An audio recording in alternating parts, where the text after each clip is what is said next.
I don't know what the heck just happened.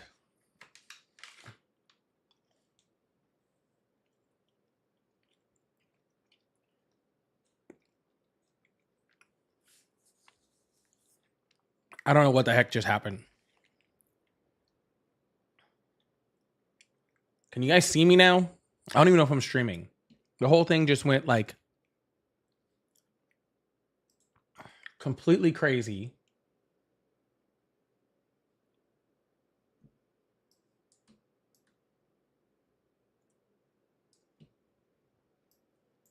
Hi, Jasmine. Yeah, I don't know what happened. It said like my software all dumped.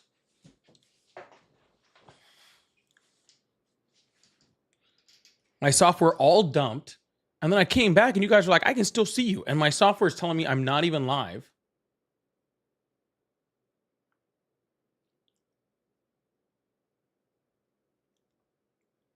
I have no idea what just happened.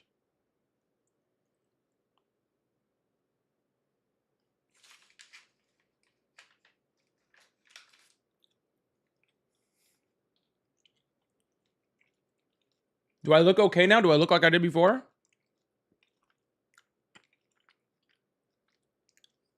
Yeah, that's the other thing, Patrick. It was like, it was bouncing like all these lives off too. Like when I went to go like select a new live, it was just like, which one of these like 5 lives do you want to select? And I'm like, what are you talking about?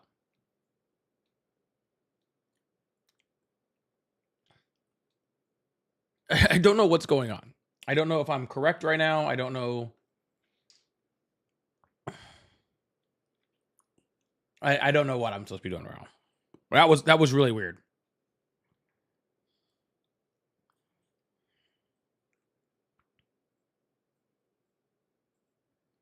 That was very, very weird.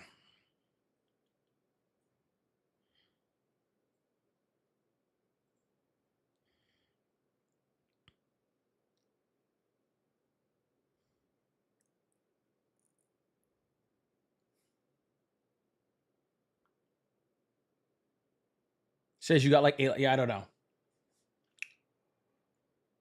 It's not that I got nervous. I just was like, I was trying to fix everything, and you guys were like, you're still live, and I was like, what are you talking about? Like, it obviously says I'm not lying. Anyways, whatever. As long as we're good and we're back to it, I'm on my homepage. I'm only seeing 1 live.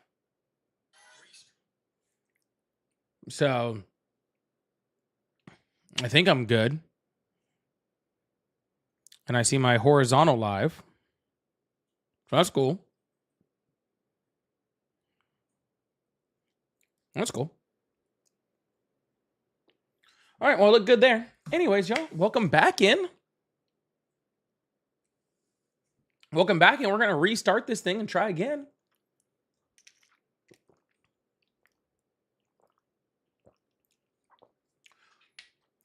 We're going to restart this thing and try again. I feel like the second time's the charm, really. You know? Personally.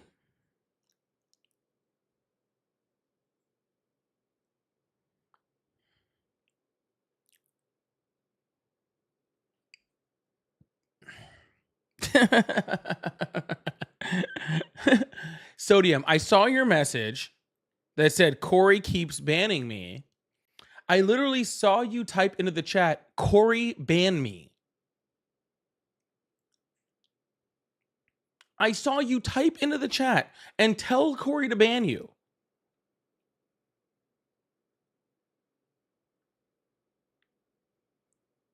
What are you talking about?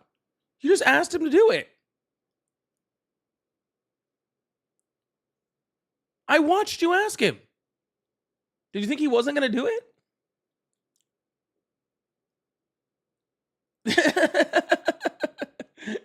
Is that what you thought? Did you think he? Yeah, exactly. Corey, I saw it. I saw him specifically say it tagged you and everything. It said at Corey ban me, and then he wants to message me on Discord and be like, Corey keeps banning me. I'm like, you just told him to.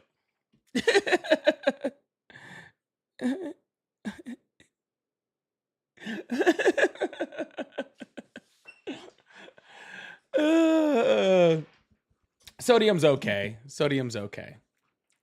He's here every day. I think he's one of my biggest fans, I think. He's just here every day. He's here every day to tell me I should make him a mod so that I stop controlling the live like Democrats do. It says in before ban. I don't even know what that means, man. Make sure he can talk for the live, Corey. And Sodium, don't be a freaking jerk. Not a problem. And one of my mods in YouTube, get rid of Maddie. I don't want him here. Okay? You can just get rid of him permanently. If he never touches my live again, that's totally fine. He's not worth the time.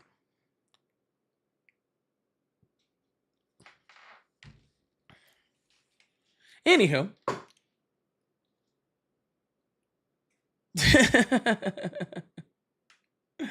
Anywho, welcome back in. I don't know what happened to the stream. It just like my computer just completely like I don't know what happened. I have super fast internet. I am direct plugged in and my router is on my desk. I have no idea how I could possibly not have a good enough connection right now. But for some reason, it just disconnected my entire software. I have been playing around with my computer today with the software on all sorts of stuff, including some like firmware updates and all sorts of stuff. So it could just be that. I'm going to take it as that. But welcome back in. Hopefully the numbers actually recover because it took a second on that last one. But yeah, we're about to open up these phone lines, get this thing started. I should have been started over half an hour ago, but I had to restart everything. So... yeah. But yeah, we can get this thing started. We'll try to hurry up and get this thing started on this one since that last one kind of bombed out on me. I don't really know what happened with that. But yeah, we'll open up the phone lines. Let's see. I had all these phone calls before I had to freaking shut it off. So we'll see if they're still here or not. If not, then maybe I don't know. We'll see if it recovers. If it doesn't, then I'll just have to be out of the live today or something. Hello? Hello? Hi, how old are you? 27. Awesome. Do you support Trump? At times. What do you mean at times? He's the president right now. Do you support him or not? Yeah, I mean, I do support him because he is our president. But I can get into it if you, like, more into detail if you want me to. Well, it doesn't sound like you know whether you support him or not, so I don't know what I want you to get in detail with. Well, I mean, the thing that I don't support him about it is how they were just bragging about how they're going to release the Epstein files and they don't, which it doesn't matter. I mean, at this point, it doesn't even matter if he does or not. But yes, it does. I mean, it won't help us at all. Nothing's going to help us. Yes, it will. What will it help us with? To be able to impeach the president if he's freaking taking trips to hang out with underage girls on an island? Don't you think he would have already been there? Already been where? Already been impeached and in jail if he did do that? No, because the investigation just ended and the only person with all the evidence is him. And the FBI. The FBI, which he controls. But if a criminal is a criminal no matter what. A criminal is not a criminal when they control the criminal justice system. Sir, if we had an independent DOJ and an FBI director that actually, was qualified to be there and actually would stand independently, and an attorney general who was, qualified to be there and could stand independently, then I completely agree. A criminal would be a criminal. But Donald Trump specifically put people in those positions that were just Trump loyalists who are not qualified to do the job whatsoever. The only reason they're there is because they love Trump. That's it. The only reason that Kash Patel or Pam Bondi are even in the positions they're in is because they love Trump. Trump did not appoint them off of merit. He appointed them off of loyalty. What did you want somebody in your office that is loyal as well? Sir, that's not the fucking point. The point is that there is not a criminal is a criminal when the people that decide who's a criminal are freaking your best friends and have no loyalty to the law. But he's definitely not in the Epstein files. Why would he be even? He's not only in them, but he was briefed that he was in them by Pan Bondi 3 months ago. But you know for a fact he's in them. Yes, there's 3 eyewitnesses that have come out, freaking whistleblowers, saying that not only is he in them, but Pam Bondi briefed him that he was in them 3 months ago, which is why they haven't been released. Yeah, but I mean, anybody can say anything, though. That's the thing. Sir, these are 3 insider eyewitnesses, okay, with direct knowledge and connection of the situation. Okay, well, I mean, that's beside the point. Who cares about the Epstein files right now? I do. The main reason why I support them I do. I do, and the majority of Americans do. What are you talking about? Why are you acting like this is not something that I should be worried about? The President of the United States is in files connected to the largest freaking child sex trafficker that has ever existed in the United States. He has called him his best friend who has letters to them. He is directly in those files. He's in the flight logs. He's in everything. The President of the United States is directly connected to this person. Yes, I care, and the majority of Americans care. What are you talking about? That's all hearsay. That's all. That is not hearsay, sir. Hearsay. That's about as hearsay as me saying, I can see my cell phone right now. And you're like, well, you said it, so it's hearsay. Yeah, but that's a fact, though. You can see your phone right now, and you can show everybody that you're seeing your phone. Somebody saying, hey, I seen Trump inside the Epstein files, and you listening and not seeing that he's inside of those files, that's all hearsay. That's not a fact. Yeah, no, it's a fact, sir. And you know how I know it's a fact?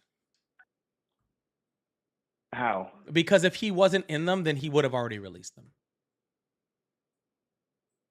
But he wouldn't be inside the office if he was inside the Epstein files with little girls. Why not? Everybody would pound a pound. Everybody. That's just like a common thing. That's like, sir, you do realize that you can be a felon and be the president. He's already convicted of 34 other felonies, and people still elected him as president. What makes you think that this changes anything? Convicted. Convicted. Was he convicted of 34 felonies? Convicted unanimously. That's a fact. Is that a fact, or is that your opinion? Sir, convicted is not an opinion. He was convicted unanimously by a jury of his peers of 34 felonies. Yeah, but that all of those were dropped, though. That's not a fact. Sir. Do you understand what the word convicted means? Yeah, that means that you were convicted of the crime, that you did those crimes. Correct. But all of those crimes have gotten dropped. Not a single one of those felonies has been dropped. Yes, they have. No, they have not been. That is all. That's your opinion, sir. That's not a fucking opinion, sir. I need you to listen with both of your ears and at least part of your brain.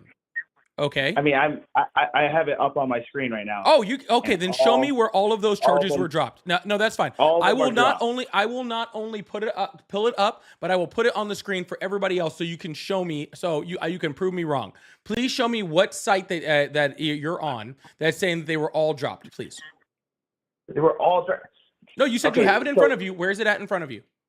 So you're bouncing around right now. No, I'm not, sir. You just said the words, I have it in front of me that they were all dropped. Tell me where you can see that they were all dropped, and I will put it on, I will pull it up on my screen, and I will put it up for everybody to see it so you can prove me wrong. Go ahead. Tell me where it's at. Hold on. It was all dropped. Sir, I don't need to hear you repeat what you don't know anything about right now, okay? I just need to tell me, you said it's right up in front of you. Where are you seeing it? Says that he was dropped, and it was on, what is this website? I don't know what this website is. Because it's just ChatGPT, so it's not even...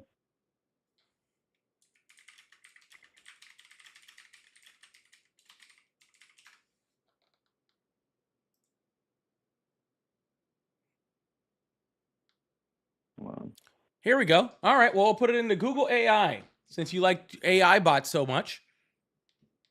That's simple. Oh, this one got messed up. Were all charges on Trump dropped? No, not all criminal charges against Donald Trump have been dropped as of July 26, 2025. Why is it over there?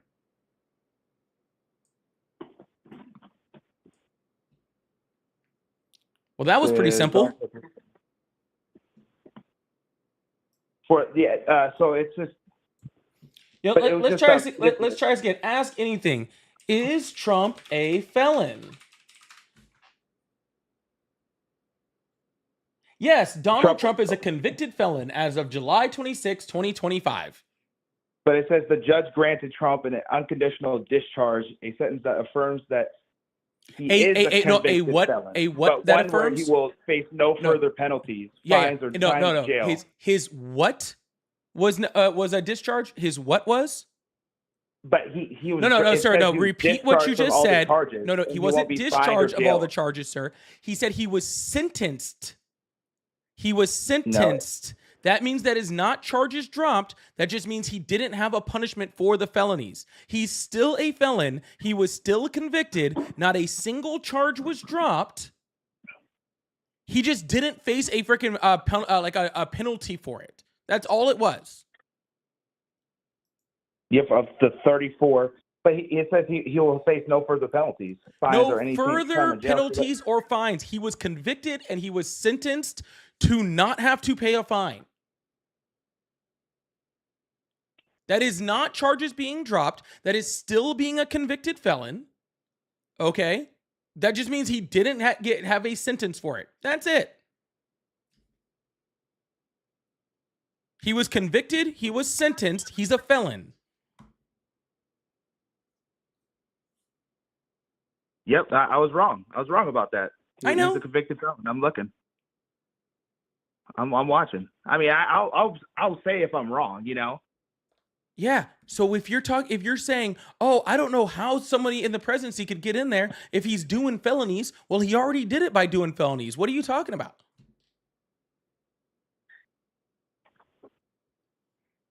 Yeah, but I mean, we're off. We're way off topic. No, we're not. We're right on topic. We went on Epstein files to he was a convicted felon. I mean, he's not. But you just going off topic now. No, we're directly on topic, sir. The question that you asked was, if Donald Trump was doing all this stuff on Epstein Island and all this sort of stuff with kids, how could he possibly have become president? And I said that there is nothing stopping a president from being a felon or doing criminal stuff and still becoming president. And then I was making an example showing that Donald Trump was already a felon and he still became president.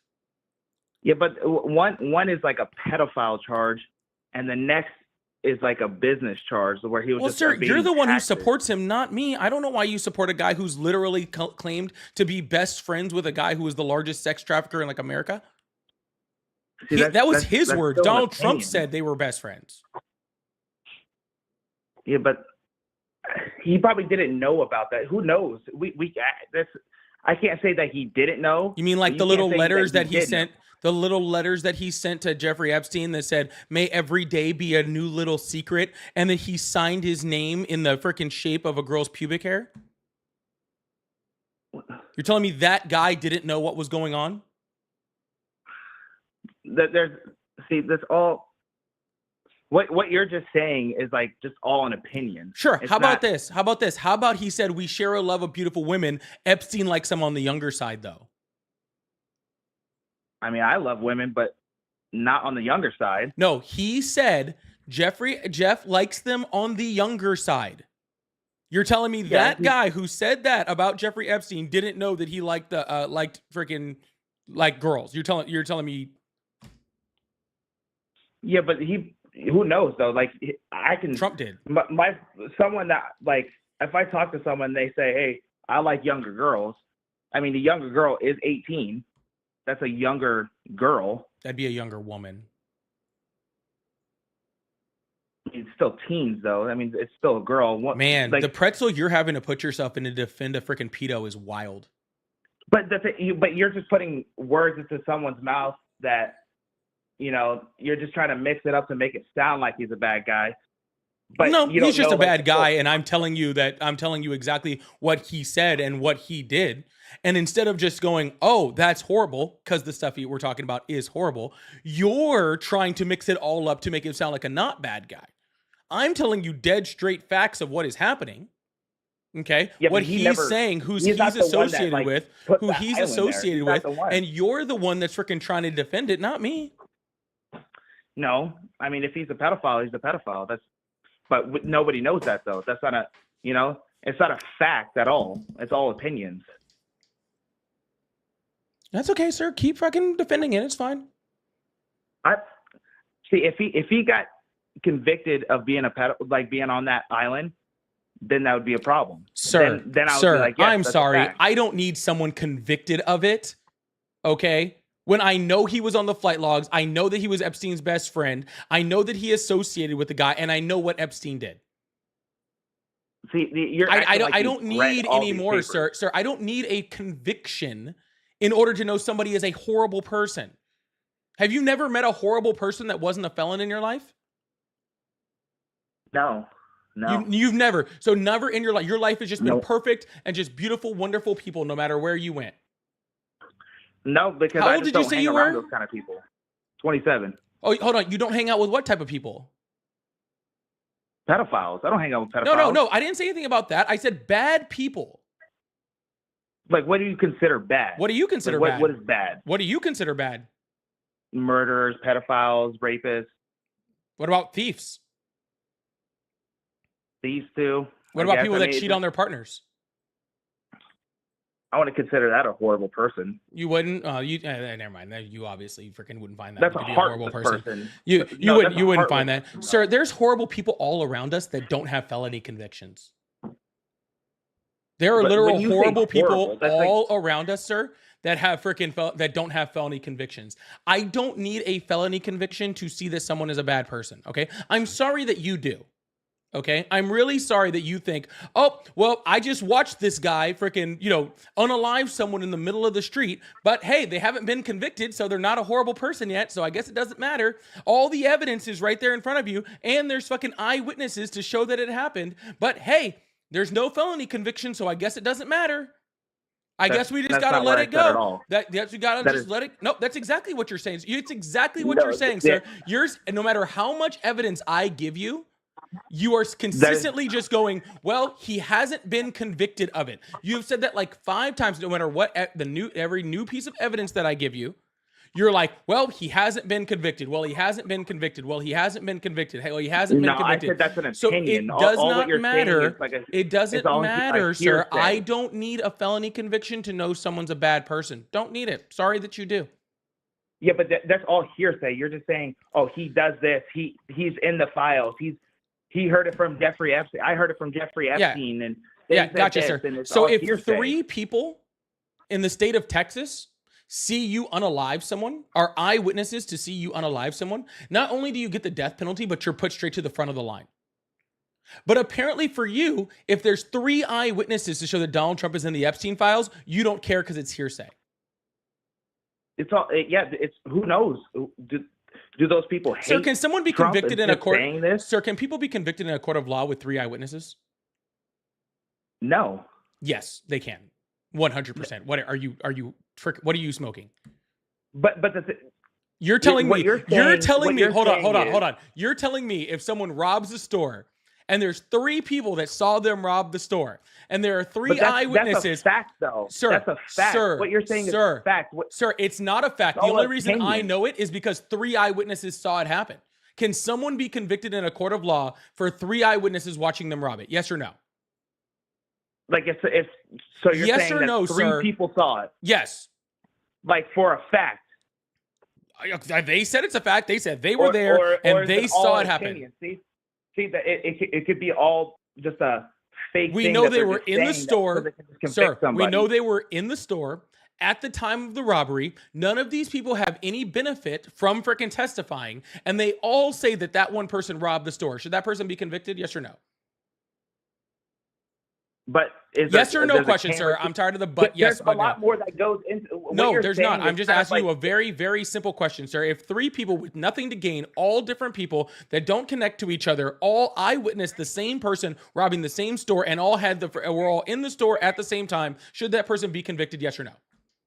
Yeah, see, but there's a lot more. Man, to the pretzels right? you have to put. No, there's not.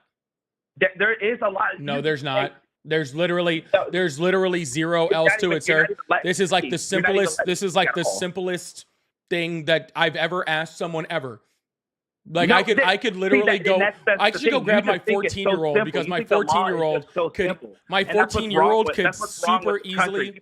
No, people wrong with the country is people that defend pedos like you. You're what's wrong with the fucking country, sir. No, that's all you've been doing for the entire time that you've been here. The entire time that you've been here, that's all you've done. You are the problem with the country, sir. You've been saying stuff the whole time. Yeah, but I let you speak, but whenever you don't let me speak at all. You have to talk over me. No, sir, I don't. I just get tired of freaking hearing people defend pedos. I'm sorry, and I have no will to let you do it. No, what I'm saying is that you just think that three eyewitnesses, let's just say three people saw, like, quote unquote, saw that murder. They could be lying. Who knows? There's a lot more things into it, but that camera that's been showing right there, that will show who is the murderer. Gotcha. So you're saying that no murder should ever be convicted unless there was a camera. That's not what I'm saying at all. There's so you're DNA, saying there's a lot of stuff. Oh, so okay. What you're saying, dude, stop, what you're saying please. is You're embarrassing yourself. Eyewitnesses, right? You're embarrassing, sir. I asked you a simple question. No camera, no DNA, three eyewitnesses is the person convicted. It's not that difficult of a question. Yeah, but there's a lot more that goes into it. No, there is no more. I am telling you the scenario. There's so many more false convictions. There's so many false. There is so many false convictions. I didn't ask you about that, sir. I asked you if a person with three eyewitnesses to a crime that had no reason to lie whatsoever, would they be convicted? Yes or no? It's not a difficult question. But there's a lot more. Okay, sir. Well, then if you can't answer the question, then I'm just going to let you go and I'll go talk to somebody else. Because this is ridiculous that I've asked you the same question. No. Sir, keep talking over me and I'll hang up. There's so many broad answers. All right. Well, then I'll hang up. All right. We'll just move on to the next person. I really appreciate it. What a ridiculous stance, bro. The pretzels that people have to put in to defend this guy is just wild. Josh, thank you so much for the $2 super chat. Says unconditional discharge does not mean dropped. It does not whatsoever. I was trying to explain that to the guy, but he didn't want to listen. Thank you, Josh. JJ Gaming, thank you so much for the $5 super chat. Said, hey, what's your take on birthright citizenship? I've read it a few times and it confuses me. Oh, it's simple. The Constitution says if you are born in the within the jurisdiction of the United States, you're a United States citizen. Period. End dot. And the Supreme Court has affirmed that decision, I think like 5 times now, 4 or 5 times. Trying to get rid of birthright citizenship is anti-constitutional. It's anti-American. It's just that simple. But thank you so much for the super chat. I really appreciate that.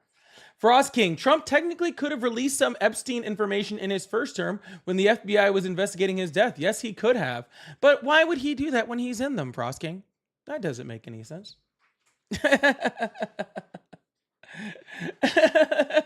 Why would you do that when he's in them? Green Guy, thank you so much for the $2 super chat. Says imagine defending a pedo. Like, right? Right? Crazy. Thank you so much, though. Gotta pull them all. You can't be found guilty just because of association. No, that wasn't my claim. My claim was, can you be found guilty based on 3 eyewitnesses? And you absolutely can. People have been convicted on much less, actually. So, yeah, you easily can. But thank you for the $5 super chat. JJ, thank you so much for the $5 super chat. Said can't convict on 3 eyewitnesses. Saul Goodman, 2 identical people. How would that work? I love the Saul Goodman reference. I appreciate that. All right, we're gonna open up the phone lines. Keep this thing going. Hold my beer. That's what he says, right? Hello, how are you? Yo, I'm good. How are you? I'm doing well. Do you support Trump? No, dude, I just wanted to call in, bro. I think this is really cool what you're doing. I just wanted to spread the message of, these people, they might be very confused with what's going on. They might be misinterpreting information that they hear, but at the end of the day, these people are very important to our country, no matter how much we disagree with them or how silly their ideology might seem to us because they can't quite grasp difficult concepts. A lot of these people, because of the people that are representing them in the government, don't allow them to get proper education to be able to see through the facade. So I think that's just very important, and I just wanted to carry out that message today. Yeah, of course, people are important, but people need to be, instead of being convinced that they're just right because they believe something, people need to get told, like we do in this live, that people are just simply wrong. Just because you believe something that is untrue doesn't make you right whatsoever. So, No, but yeah, no, not absolutely. at all. Hey, I do appreciate you. I am going to move on to a Trump supporter, but I appreciate you coming up, right, man? Yeah, no worries. All right, we're going to keep this thing going. Mr. Appleskin, thank you so much for the 99-cent super chat on YouTube. I appreciate that. And Taylor, thank you so much for the 99-cent super chat over there, too. I really appreciate that also. Hello, how are you? This is Wong from Wong. Hello? Start digging in your butt. Hello? Hello? Hello? Hi, how old are you? Who is this first? What? Who is this? How old are you? I'm 14.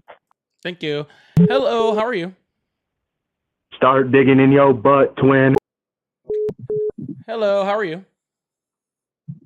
Hello. Hello, how are you? So you voted for Kamala? How old are you? I'm 18 and a half. What year were you born? Me? Yeah. Me, really? Why can't I see? I can't see any of these calls over here. It's really annoying. It wasn't a difficult question. You could see him just going like, me? Me? Hello, how are you? Heil Hitler. Hello, how are you? Good, how are you? I'm doing excellent. How old are you? I'm 26. Awesome. Do you How old are support you? Trump? Do you support Still Trump? there? Yeah, okay. Do I support Trump? Kind of. I mean, I supported him a lot more during the election, but with the Epstein shit, it's a little bit tough to support him through this, if I'm going to be honest. That's crazy with all the crazy stuff horrible and crazy stuff Donald Trump has done. Like this is your molesting kids is definitely a line that I draw. He literally bragged I about don't going think into the that- dressing rooms for underage girls. Yeah. Okay.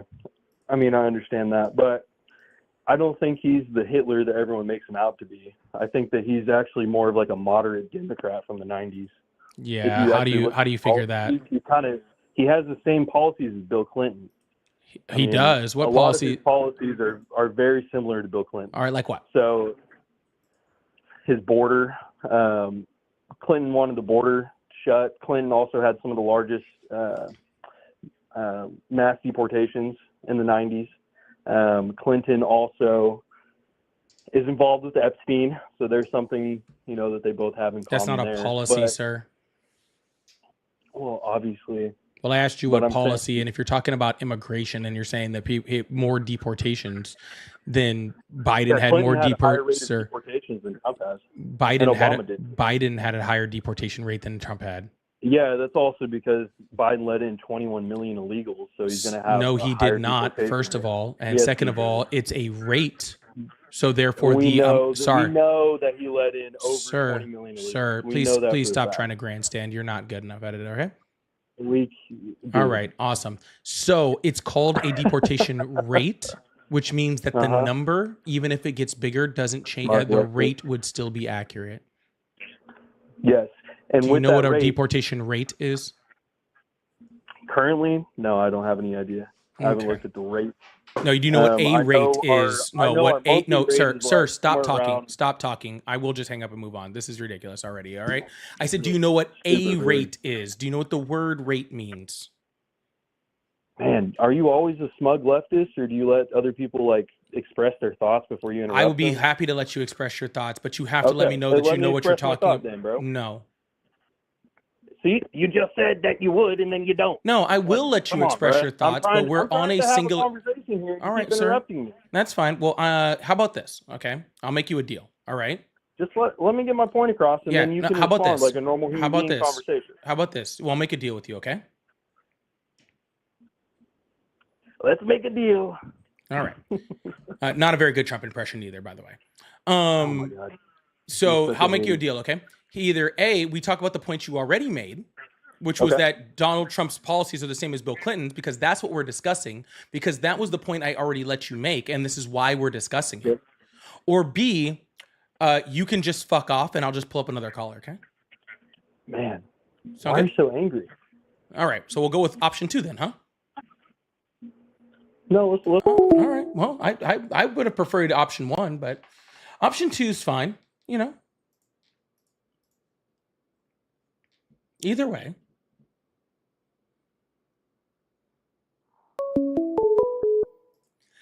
Hello, how are you? Good. Awesome. How old are you? 30. Awesome. Do you support Trump? Fuck no.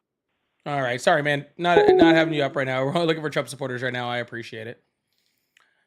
No, y'all. I'm just here to have a conversation. I'm not here to listen to you grandstand. Just that simple. Hello, how are you? Goodbye. Hello, how are you? Hello? Hello? Hello? Hey, buddy, you're a fucking Mexican, buddy. You fucking spit. Hello, how are you? Good. How about yourself? I'm doing excellent. How old are you? 27 now. Awesome. Do you support Trump? I did in the past 2 elections, yeah. All right. Why do you support Trump? I just did really because I think he was better than the alternatives at the time. How is he better than Kamala Harris? Where do we begin? She was kind of absent for, all 4 years, she was there? No, she wasn't. True, yeah. No, she. What did she how do was she- then? Well, what did Mike Pence do as vice president under Trump? Not a heck of a lot. All right, I what wouldn't did have what voted Joe for him. Biden did do under as vice president under Obama? Conspired to drop a lot of cash to Iran. So no, that's not true at all. That's 100% true. What That else is you not got? true in the slightest, sir. Can you please tell me one What else you significant got? policy that has happened that has been done by any vice president in American history? Nah, couldn't.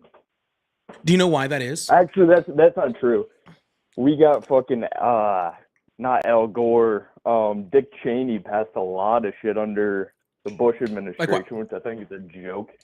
Like what? Total joke. What did he pass? Well, technically, he didn't pass any legislation, but he was more or less pulling the strings for Junior. Yeah, so that's just your opinion and completely Not my anecdotal. opinion. I'm asking you what Fact. actual policy things has a vice president done? Let's flip it around and you tell me one thing a vice president's ever done. That's easy. None, because vice presidents don't do things. What power does the vice president have according to the Constitution? I believe it's just to act as president in time of war, more or less like a poster child. But to get to the bigger issue, Hold on. We're I not off wouldn't of that say issue I'm yet. Hold on. diehard Trump. Hold on. Sir, we're not let me off of the speak. last issue yet. Hold on. We're Okay, still what talking do you about got? that. Yeah. So the vice president has 2 powers under the Constitution. 1, to be there in case something happens to the president, and 2, to be the tie-breaking vote of the Senate. Okay? That's it. So when you're saying that a vice president is absent, yes, the vice president is absent because a vice president is supposed to be absent because a vice president doesn't have any power. So when you're saying that he was somehow better than Kamala Harris because Kamala Harris did exactly what the Constitution tells her her job is, plus actually a lot more, that's kind of ridiculous. So do you actually have any actual real reason why he was better than Kamala Harris besides you not understanding what a vice president does? No, I guess not. Okay, cool. Anyways, continue. So I'm just curious, who do you support? Because I'm not even saying I support Trump. I did in the past 2 elections based on kind of like the lesser of 2 jackasses. I fully believe that, I guess, nobody that's run for president in the past probably fucking 25 years should have even been in the running.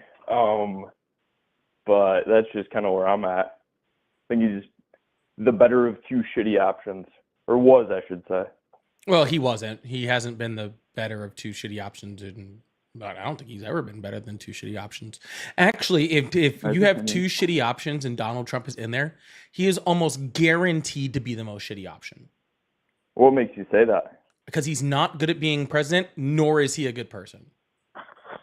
And is that just like your opinion, or what's what I guess evidence or metrics are you pointing to when you make that claim? Sure, Donald Trump had 1 or 2 major pieces of legislation in his first term. Right? Yeah. 2. That's it, which is like, 20% of what the Biden administration did. What were they? The TCJA and Operation Warp Speed. Okay. Yeah, TCJA, which disproportionately helped rich people to get richer. Correct. Okay. And the Operation Warp Speed, which was the speeding up of the vaccine creation, which he then told everyone not to get. Correct. That's it. I think it was a very confusing time geopolitically for every country involved. What the hell is, the next step to preserving humanity? Everyone was crying out, we need a vaccine, we need a vaccine. He kind of got everything, the ball rolling at warp speed, got everything in line, and then, hey, don't take it. It's very fucking confusing. I'm not saying I support the guy. I actually think he's a total fucking pompous asshole. But I was in the middle of answering the question. Like, so can we just hold up real quick? Yeah. So Donald Trump did 2 pieces of policy, one which he backtracked on and one which just helped rich people or primarily helped rich people. That is not being a good president. But now you're talking his 2016 presidency, 2016 to 2020. Do you want to bring up any points why he's, arguably the worst ever, or whatever your words were, since this current presidency? Well, yes, sir, because we were talking about why he was the worst of 2 choices. And see, currently he's not the worst of 2 choices. He's just the president. Obviously. Yeah. Obviously. So at the election, he was the worst of 2 choices because he was a bad president before. That's your opinion. Okay. Yeah, well, I mean, you do realize that a group of over 50 presidential scholars rated him as a president amongst all presidents in history, and he ranked top 3. So not just my opinion, the opinions of literally people who just study presidents for a living. He was bottom 3. Hardcore leftist. Gotcha. Yes. Yeah. So you're calling a bunch of people leftists that you didn't know existed until I just told you. No, I'm not telling you that. Okay, so who did that study? What presidential scholars did that study? Couldn't even tell you. I know. But you know they're all leftists, so please go ahead and tell me who they are. And since you know that they're all leftists. So I should refrain. I should back up for a second. Likely, if they're involved in any sort of higher education, have PhDs and received those PhDs in the past probably 10 to 15 years, I think statistically speaking, they're more likely to be leftists. Is that not correct? Yes, the more educated you are, the more likely you are to vote to the left. Okay. Thanks for proving my point. But that doesn't mean that they were all leftists. Okay. The majority, though. Yeah. So anyways, like I said, please don't freaking tell me people are leftists that you didn't know existed, because that makes you sound kind of not great. Okay, but if you want to talk about how bad he's doing in this presidency, he's completely destabilized us freaking economically. He's completely destabilized us with our allies. Okay, he's made us Definitely agree. untrustworthy. He's fucking they've had leaks of secrets, which makes us less safe as a country and makes other countries less likely to trust us with their secrets because of our inability to stop from leaking fucking information. Right? We don't hold up to our word. He backtracks on every fucking Not trade deal that necessarily he's trying to do. So yeah. I think the U.S. does stand up to its word whenever it comes, in a sense of like military action. I think generally when the U.S. makes a promise, especially Trump, hey, this is what's going to happen, it tends to happen. Is that not correct? That is not correct. No. Okay, can you give me an example? Sir, I don't know how I can give you an example of all the times he hasn't done anything. What are you talking about? Just give me. You're talking about like, militarily 3 examples. specifically? Yeah, correct. Yeah, okay, that's easy. I'm the president of peace. I'm not going to get us into new wars. How many different countries have we attacked since Donald Trump has been president? Well, I think every president in the past fucking 30 years has made that promise. Yes, sir. But you said that he was the one that stands up to his word when it comes to our military. Did you not? To military action. Yes. So if he says, hey, this country does this, the U.S. is going to respond by doing this, that generally happens, no? No. Okay. Can you give me one example of when it did? Let's just say when the Zionist dudes out in the Middle East with the funny hat, they had a problem with the other Middle Eastern dudes, and they said, hey, we need some help over here. And then we pretty much obliterated their, not the entirety of, but the majority of their nuclear facilities. Yeah, so not only did we not do that, okay, but first of all, those same Israel has been saying that exact same thing, that Iran was this close to having a nuclear weapon, and they were within a couple weeks away. Probably since 1992. Years, right? Yeah. And Iran still hasn't had a nuclear weapon, but every other president was smart enough to see that and actually go with our intelligence reports showing that they weren't trying to do that, so that we did not get involved in new military action, except for Donald Trump. Even though our national intelligence, the Obama administration donating a lot of money to Iran. That is not true. Okay, but can I please finish my sentence? True. It is not true. Okay, and I can prove that wrong afterwards. No, we do it right now. I'd appreciate it if you did it right now. No, because I was still in the middle of proving your last thing wrong when you cut me off. Okay, yeah, go for it. Yeah, so Donald Trump was the only one dumb enough to do it, and all of the intelligence reports right now show that none of those freaking, or I say maybe possibly one of the 4 enrichment facilities are actually completely destroyed. The rest of them were less than 6 months away from being rebuilt and back in enrichment quality. Not only that, but over 400 kilograms of freaking 60% enriched uranium have disappeared, and we have no idea where it's at. So not only is Iran just as capable as they were before of creating a nuclear weapon, but now they have a bunch of enriched uranium that we don't even know where it's at, so we can't even hit them if we want to. And that's coming from intelligence reports from over 50 nations across the planet, including Israel. So no, we did not realize the nuclear arsenal of the U.S. is large enough to literally turn all of Iran into a parking lot? What does that fucking have to do with Donald Trump's attack failing? You just made a statement about, we don't know where all this uranium is. Like, are you joking, bud? Oh my gosh, you're okay. Sir, did you make the claim, or did you not make the claim that we destroyed and absolutely obliterated Iran's nuclear program? No, I did. You did. And I fully believe so that. I was letting you know that you are absolutely and unequivocally wrong on all accounts. Okay. And you don't know what you're talking about. Okay. And instead of actually, responding and realize that I was talking about your point, not on who has more nuclear weapons, you decide to completely change the conversation over to who do you think has more nuclear weapons, when nowhere in the conversation was that a thing. Point. You made a red herring. Oh, we don't know where a lot of this material is. I was making a counterpoint to that side point. You brought us on a tangent. What was the point of me saying that? How about this? What was the point of me saying that? You were trying to disprove the idea that Trump wiped out, or not Trump necessarily, but the U.S. military wiped out Iran's, nuclear facilities and so forth. No, sir. I was trying to make a point that now Iran is closer to making a nuclear weapon than they were before we bombed them. It's not true, though. It is true. Interesting. Mm-hmm. So you're telling me if you have a lot of nuclear materials, but nowhere to assemble those, you're closer to making a nuke. Sir, Interesting. as I a great just point. told you, the intelligence reports from over 50 nations, including Israel, okay, all show. Israel never lies, though, dude. Okay. Do you Yeah. have anything of importance to say? Because I think I'll just move on to the next person because this is a I'm curious worthless what- conversation.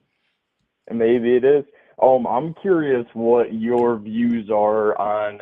You're talking about Trump being the worst president. I think he's up there probably. No, sir. top 10 I of- maybe you misunderstood what I was telling you. I'm telling you, I'm hanging up the phone on you because I keep trying to have a conversation with you, and you keep just cutting me off to change the subject. Okay, and so that's a worthless waste of time conversation for me. Okay, when I'm just trying to trying to actually mirror have the way that you're intellectual speaking to others. conversations. Okay. Yeah. Yeah. So either A, you can at least attempt to have an actual, logical conversation with me, Yeah, or I'll give me just another hang up the topic, phone brother. and move on. Start it up with another topic. No, I don't want to start up with another topic. I was still in the last one. All right. You then continue. My apologies. All right, cool. And how about this? If you cut me off to change the subject again, you're just going to hear a dial tone. Cool? Sounds good, bud. Sounds great, man. All right, awesome. What the point I was making is that no, we did not obliterate their sites. Not just Israel, but 50 other intelligence agencies across the planet have all said that we did less than 6 months of damage to their nuclear facilities. And if we destroyed any, there was one, and the 3 other ones are still going to be just fine because they blocked off the entrances and moved the enriched uranium because Donald Trump telegraphed the fact that we were going to bomb them because he's an OPSEC nightmare. Okay, so no, he did not help anything by doing that. Okay, he did not obliterate anything, and he is not some military genius when it comes to this sort of stuff. No, definitely not.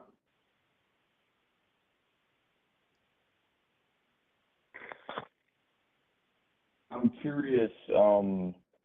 Moving back, so the original reason I even called in, I tuned in. You were talking about, I guess it takes 3 eyewitnesses to convict a murder, and I missed the first part of that conversation. I was just wondering, what the substance, backstory was on that. I did have a couple, points I wanted to bring up in regard to that conversation mainly. Yeah, I really don't feel like relitigating that entire argument, but my entire point was that that last guest was pretending like 3 eyewitnesses to an act doesn't mean anything. But give me just a background. What was the substance to that? There are 3 different eyewitnesses that have come forward saying that not only is Trump in the Epstein files, but he knew he was in the Epstein files I totally believe the guy is. Because Pam Bondi briefed him that he's in the Epstein files 3 months ago. So let me just ask you this then. If Trump is in these files, as likely he is, why wouldn't the Democrats, when they were in power, why wouldn't they have done anything about that? Well, there's a couple reasons for that, actually. Would you like to hear them? Yeah. Yeah, first of all, it was still under an active investigation, and you're not supposed to release files of things when they're under an active investigation. Second of all, we have a pretty much under Democrats, and really under every other president until Donald Trump, we've had a pretty much semi-independent DOJ, where the DOJ is allowed to, open up things or close things or, do things on criminal investigations without the power of the executive stepping in to do something about it, right? If those files were to be released, really, as far as a DOJ type of thing, the correct place for them to be released from is from Congress. Congress should have, stepped in, done it, and then moved it on, because if Joe Biden had those files released, then exactly what Donald Trump is lying about with Obama would be happening, right? Because if Biden stepped in and went, yep, those files need to be released right now, then everybody would say, look, it's a political witch hunt. The Biden administration is just releasing those. He probably just made them up. He probably fabricated all those files just because he hates Donald Trump and he's part of the establishment. All of that would be happening right now. Which I understand, that the backlash from the right would have been exactly that, because, the Russia, every kind of conspiracy that the left has developed, the right obviously has a backlash to. What I'm not understanding is, okay, even if all the people are saying, oh, those are fake files, why wouldn't they have been released? I mean, look at post 9/11, look at post any massacre, any, I guess, large criminal act. They're always releasing evidence before the conclusion of the case, before trial, before You know, any charges are brought in most cases. Things get They leaked are? obviously all the time. Things get I'm not saying leaked, that government yes, but directly the is government releasing doesn't things, direct but- them. Yeah, things are getting What was leaked that? right now. No one wants to believe them. What- Things were what's getting leaked I'm under the just Biden curious. administration, but nobody wanted to believe them. In what exactly? The flight logs? The flight logs were one of them, yeah. And who else was on that list? A whole bunch of people, and I say you throw them all in jail. I don't care. Exactly. I'm right there with you, brother. Yeah, Glad we can agree on something. yeah. Okay. Well, anyways, man, I hope you have a wonderful day. I'm gonna move on to the next caller. You have a good one. Thanks, you too.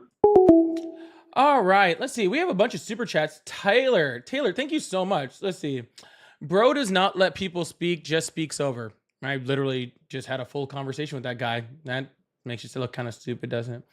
I've called, doesn't work. Bro is scared. Nope. If I'm on the phone with somebody, there's no one to pick up the phone.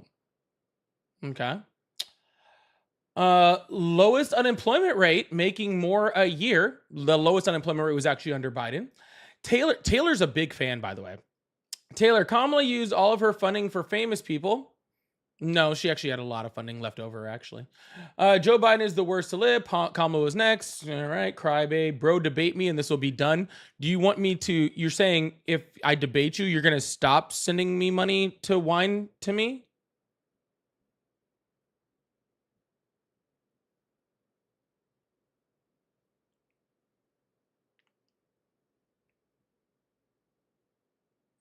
Gotcha. So if I debate you, you'll stop sending me money to whine. Honestly, I really hope you're not the next person to answer the phone then, because honestly, this seems like a pretty good deal to me. And here you are again, Trump, the files because he was the first to speak. That's not even an English sentence. Let's get big W's in the chat for Taylor, who just sent me, I don't even know how many super chats right there. Just to whine to me, I guess. But I really appreciate that. Thank you so much. If you guys would like to support, oh, there you go. Here's another one, Taylor. Only way to talk to you, I just called. Well, again, obviously you can see I haven't opened up the phone lines because I'm reading all of your super chats, Taylor. Thank Taylor for just sending me, I don't know, 45, 50, I don't know, 75 super chats. I appreciate that. If you guys would like support, I do have super chats open. I'll put them up on the screen. I'll talk about them, whether I like it or not. I'll just throw them up on the screen. I don't care. It's fun for me to sit here and read these. But thank you guys so much. And we're about to open up the phone lines and move on to the next caller. I really appreciate that. Thank you guys so much for being here. Oh, Eugene, thank you so much for the $5 super chat. Said mutually assured destruction. They're all on the list, brother. Well, you know what, sir? If they're all on the list, then why doesn't Trump release them? I thought he was drain the swamp. I thought he wasn't part of the establishment. I thought that's why everybody voted him in. Because he's not part of the establishment. He should release them so we can see all of these establishment people that are in the files. Oh, wait. That's right. He's in them. My bad. Thank you so much, Eugene, for the $5 super chat. I appreciate that. Yo, make sure you guys hit that subscribe button if you guys haven't already, or follow button if you're over on the Twitch side. Make sure you hit that subscribe button. We do this every day but Thursdays. And even more fun if you catch me on like a late night live like I had last night. It's even more fun. All right, phone lines are back open. Let's keep this thing moving. Really appreciate you guys. Hello, how are you? Yeah. Yeah. Hello. Hi. Is this the guy from the How old are YouTube you? Live? Yeah. You're not. Hello, how are you? Hello. Well. Hello. Hello. Hi, how old are you? 20. Awesome. What year were you born? I was born 2000 and something. Hello, how are you? Nigger. Hello, how are you? What's going on, buddy? Hmm? Can you hear me? Yes, I can. How old are you? 27 or 29, sorry. Awesome. Do you support Trump? I sure do. Hi, I'm Taylor. Oh, that's unfortunate. It's good for you to finally answer since you want to talk over people but get mad when they talk over you. Let's talk about how 7 million This is jobs not are this created. is not how this works. Okay? Listen, So buddy. first of all, bring it down about half a notch. Okay? Second of all, Okay. I'm not happy that you're here. I wish you were still in the chat sending me money for no reason. Hey, man. Well, that's the only way to talk to you. You're too scared to talk to actual people. I know what to talk about. So if I hang up on you, you'll just go back to doing that? No, man. I'm just trying to get the talk. Because that would be. I mean, preferably for that'd be preferable for me. To be completely honest with you. Because you're speaking over me. I'm sorry. What were you just saying? We whine a lot. Google one. Okay. So let's talk about how the 7 million new jobs were created. What 7 million new jobs? In 2016, there were 7 million new jobs that created. Let's also talk about how the middle class also had an increase of $6,000. Sure. Let's talk about why do you think that there were 7 million new jobs created in 2016? Well, let's talk about how the Democrats always push people to different areas of the country, and then Trump decides to bring them back over. Okay. So again, sir, do you have anything that you attribute to the 7 million jobs created in 2016? What are you talking about? You just said there was 7 million. Yeah, there were 7 million new jobs created because so many jobs were taken out. Because so many companies went to other countries because it was cheaper to do so. Yeah. Well, you know what? If 7 million jobs were created in 2016, I agree with you. That is a really, really good thing. Just 2016 is the whole presidency. What'd you say? The whole presidency.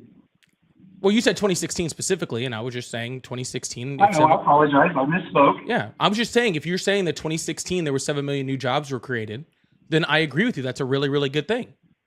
Okay, so let's also talk about the lowest unemployment. Well, can we talk about one thing prior to that? Oh, Jesus. Yeah, who was president in 2016? Donald Trump. You want to try that again? 2020. Sorry.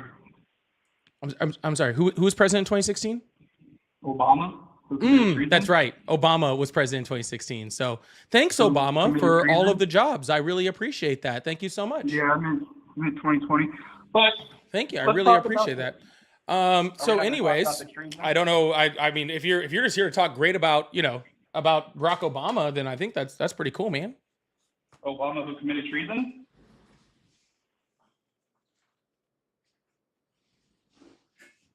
Oh, Jesus Christ. Sir, you're the one that wants to talk about Obama's presidency years, not me. You're the one who brought it up. Right. So let's talk about the treason he committed while he was president. Okay. Let's talk about the treason he committed when he was after president. Okay, what treason did he commit? Okay, let's talk about the Russian files. It's already been proven that those were his. And The Russian files that were proven. Okay, hoax. awesome. What Russian files were his? The Russian hoax, talking about how the Russians were a part of the collusion to help Donald Trump win the presidency in 2020. Well, what Obama said was that there was a concerted effort by Russia in order to affect our election. Yeah. Correct, and it was all a hoax. Well, it was not a hoax at all. Okay. So it was a hoax if you actually read the stuff that's coming out nowadays. I have. Okay, and You pretty much haven't, what if you're not actually looking at it. Yeah. Not only have I, but I can explain it to you. Go for it. Yeah. So pretty much what Tulsi Gabbard is saying is that Donald Trump, that Obama said that Donald Trump reached out to Russia to try to get them to help. And that's never what Obama said. There was a full intelligence report from an investigation that lasted over 3.5 years. Okay. By a bipartisan intelligence committee that stated that the entire investigation was completely up to par and nonpartisan, and that Russia did have a concerted effort to try to affect the election. And do you know who led that intelligence committee? Go for it. Oh, I mean, sir, you said you know all of this stuff. So who led it? Who do you think? No, man, it's your show. I'm letting you speak. No, I'm giving you the opportunity. Can you please tell me who led it? No. I'd hate to speak over you because you get scared when people speak over you. So he doesn't know, y'all. All right. So I'll go ahead and I know. All right, then who was it? Go for it. Okay, we'll make this really simple. Either you open your mouth and say who it was, or I'll hang up the phone. You know what? I don't know. How about you teach me? That's what I thought. Okay. It would be Secretary of State Marco Rubio. Correct. Yeah. So he was the one that led it, and he was the one that came out and said this was completely above board, right? That there was no issues with this investigation, that there was no plant or no evidence created by Obama or anything like that, that none of this happened. And it's kind of crazy that they're kind of saying like, hey, there was a giant coup, okay, that happened that apparently ended up with Donald Trump still becoming president. Not only that, but Russia admitted to the fact that they interfered with the election. Okay. And it was because Donald Trump actually got on stage, and we can pull the videos from that. I remember it very clearly. But Donald Trump got on stage and said, hey, Russia, if you can find those emails, like, send them our way. Or he said something to that effect. That wasn't exactly what he said, but he said something to that effect. So it's not really surprising that one of the oligarchs in Russia reached out, got those emails, hacked it, and that they were trying to affect our election, and that they specifically went after Hillary Clinton's emails, which shows you who they were trying to affect it for. And we have plenty of evidence from multiple other things that they did, like creating a Tennessee for Republicans website that they, wasn't like, it was like TEN instead of TNN, that actually had more Where did you like get this followers information than that. from? What's your sources? Oh, that would be from tons of different sources. But Like what? I could pull some if you like. If you want to. Yeah, about which part specifically? I mean, whichever one you want to. I just like to see where your sources are coming from. Well, those all come from the investigative reports that were released, and those are very, very long. But if you want some like more smaller sources that aren't hundreds of pages long, then I can find you some on specific things. I mean, go for it. Okay. On which part would I you just like to know which sources you like to use. Which sources I like to use? I like to use primary sources. Okay, from what news medias? Do you know what a primary source is, sir? I do. I'm What's a asking primary from like source? what actual medias? Yeah. So what actual media shows that you don't know what a primary source is? Okay. Yeah. So what would be the primary source for the Russian investigation? Couldn't tell you. Okay, so the primary source would be the documents from the investigation, the actual released and report that stated what they investigated, how they investigated, and what they found. That would be the primary source. A news agency or media outlet would not be that source. So when I tell you that I was actually looking at the actual reports and the investigation, again, from the unclassified versions that were released and the parts of it that came from it, I'm talking about the primary source. I'm not talking about I read this on CNN. Okay, I'm talking about the actual report that was released about the investigation. Okay. And there was tons more. This is just, again, this is tip of the iceberg. But no, Russia 100% tried to collude in our, or tried to affect our election. No, Yes, they not did. even close. No, they didn't. So Again, sir, 3.5-year investigation ran by Marco Rubio. You're right. He was 3.5 years Ran by Marco Rubio. Okay, who was president during that time frame? During that whole time, Donald Trump.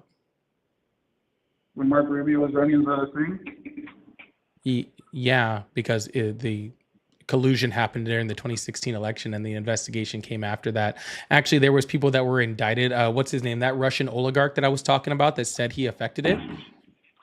Donald Trump sanctioned him, and the U.S. government, his DOJ, put out an arrest warrant for him. So the Trump administration literally sanctioned and freaking indicted the people in Russia that were trying to affect the election under the Trump administration. Where'd you get that source from? From the Trump administration when they indicted him. I didn't see that. Yeah, that was in his first term. Yeah.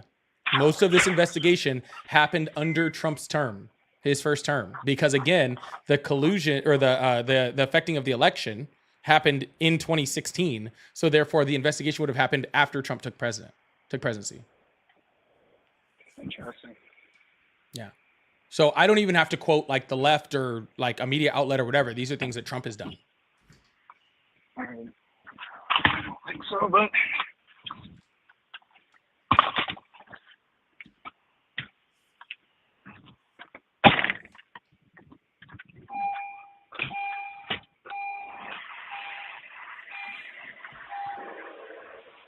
Are you still there? I'm still here. Right on my donkey kong, my man. So, I mean, then who do you think would be a good president? Who do I think would be a good president? I mean, you never really know. I think that we have lots of candidates in the United States that could be very good presidents. I mean, can you name one, though? Like, can you name one person that you think would actually be good that could be good in the 2020? I mean, personally, election? I would love to see Mayor Pete, but that's my personal opinion. There's tons of other people, though. Mayor Pete? Mm-hmm. Why would you vote for Mayor Pete?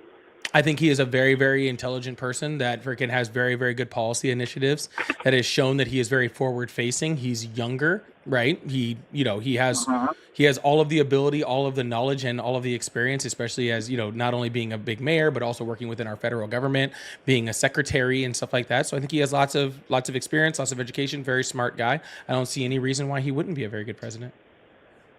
I mean, do you have any of his policies that they actually enjoy? Any policies of his? Yeah, policies that you think that he would put up? Oh, I mean, again, sir, I'm saying this is just a way out in the future, just saying based off of what I've seen from him. We haven't gotten into an actual presidential race, so these people haven't put out their own policies and their own agendas. Of course, my mind would change if his policy and agenda came out and I didn't like it. Interesting. Yeah. Because see, sir, I don't play this whole like politicians, I love these politicians, they're so great type of thing, like the majority of Trump supporters do. Okay. Politicians are simply just our public servants. They're there to serve us. They're there to serve the people. Okay. And so I don't care how much I like someone like Mayor Pete. I don't believe that his policies are going to actually effectuate change and to actually, make things better for people in the United States, then I'm not going to vote for him no matter how much I like him. I'll even vote for somebody that I like a little bit less if I think that their policies are going to help American people and American citizens. Okay. I have no problem with that. So with this last election, do you actually think Kamala Harris was going to be a better president? Yes, I think Kamala Harris would have been a better president if she was a not very good president. The same person that spent all of her funding on famous people? She did not spend all of her funding on famous people. She had a shit ton of money and a very, very little amount of time to spend it in. Okay, but where does that money come from? From donors. Okay, but what's the biggest donor the Democratic Party has? Who? What's the foundation that they usually go after? No, you tell me. Who's the biggest donor that the Democratic Party has? I mean, what's it called? I don't know. I'm asking you. You're the one making the point.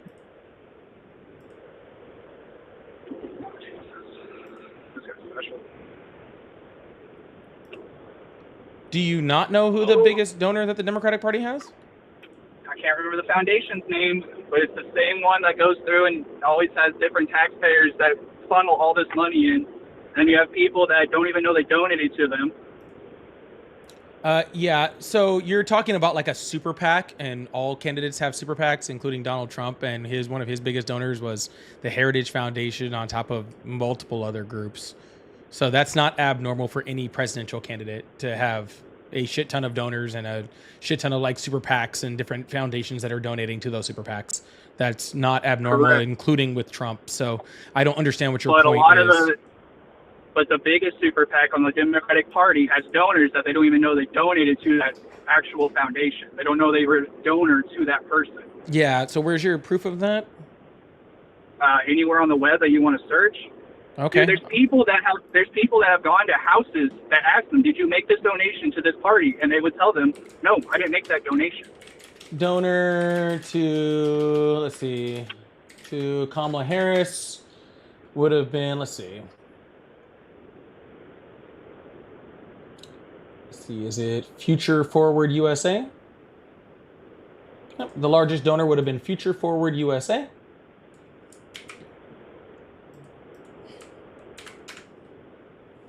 Mm-hmm.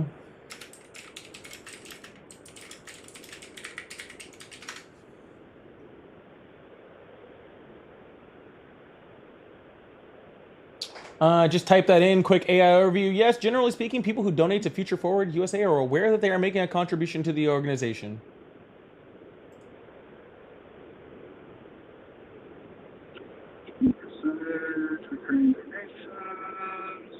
Yeah, I just looked it up on the internet like you asked me to, and it's saying that what you're saying is completely inaccurate. Interesting.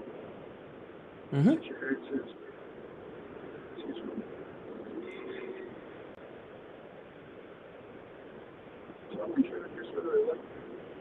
Yeah, there's just a confusion right here because, and I'll put it up on the screen for everybody else to see. Future Forward operates through two linked organizations. Future Forward PAC, this is a super PAC which is required to disclose its donors publicly. Therefore, individuals donating directly donating directly to Future Forward PAC would see their names and donation amounts reported in public campaign finance filings. Where Future Forward USA Action, this is a 401c4 nonprofit organization that is not legally required to disclose its donors. This allows for it to for what is sometimes called dark money, as the sources of these donations remain hidden from the public.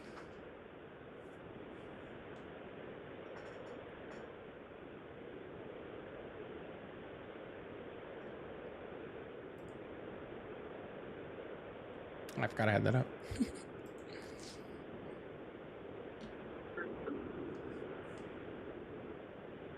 All right, man. Got anything else? Well, I mean, I'm driving trying to search all this stuff to go back at you with, so that's kind of my biggest issue right now. All right. Well, I'm really sorry I wasn't able to let you talk. And like you said, I just talk over you and didn't let you talk this entire time. And also, you know, I don't know what I'm talking about. So did that work out how you thought it was going to work out? I mean, yeah.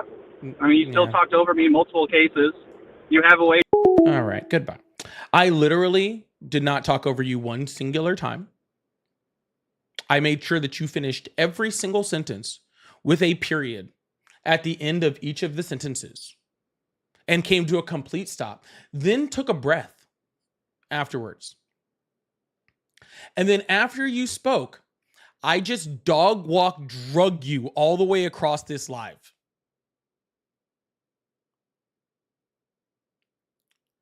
I just absolutely wrapped a leash around your neck and drug you all the way across this fucking live.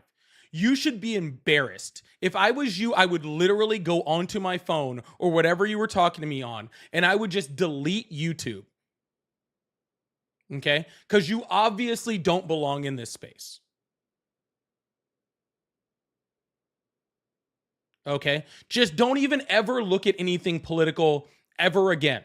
Okay? Just anytime the news comes on, just shut your TV off. All right? You should be embarrassed for yourself. Anyways, hope everybody enjoyed that conversation.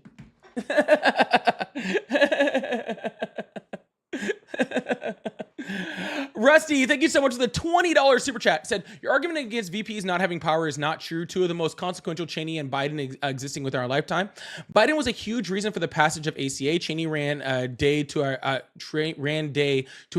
Iraq operations. You are right. There have been some very influential presidential candidates in our lifetime, right? And even Kamala Harris, when we talk about Kamala Harris, because they say that, you know, the whole argument was that, you know, oh, she did nothing. Kamala Harris, you know, was in charge of, you know, helping countries within the Northern Triangle to reduce asylum seeking from coming from those countries, right?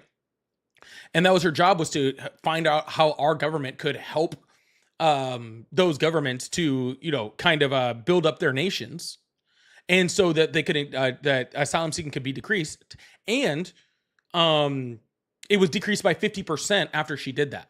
So what she did was actually super, super important. Not only that, but she was the tie-breaking vote for the infrastructure bill, I believe, too, which is the largest infrastructure bill in United States history. So yes, there have been many very consequential vice presidents, including Kamala Harris, including Joe Biden, including Cheney. My argument is that that they said pretty much he was just like, oh, she didn't do anything. She was just pretty much silent. Yes, for the most part. And even when we can say this about Biden as far as the passage of the ACA, they do a lot of that from the background, right? Because it's not their policies, right? It's the president's policies, and they are there to support the president, right? And so, while yes, you are correct, there are things that they do, and they're very excellent things that they do. They are not to be the forefront, and they usually sit in the background and give the credit for things like the ACA to Obama, even though they were consequential towards it. So you're right. The point I was trying to make which is why I said that, was to show that their whole thing about, oh, they were sitting in the background is just absolutely ridiculous. Pretty sure JD Vance is at Disneyland. Also, he runs funny. But thank you, Rusty, for the super chat. I really, really appreciate that. Joel, thank you so much for the $2 super chat. Said, thank you for speaking to the ignorant. Love it. I really appreciate that, Joel. Justinas, love the discussion. Keep it up. Thank you so much, Justinas. Gray, poor Taylor paid so much money to get on to get proven wrong. Dude doesn't even know what a primary source is. Poor Taylor. Poor Taylor. Poor Taylor. Should we feel bad for Taylor, y'all?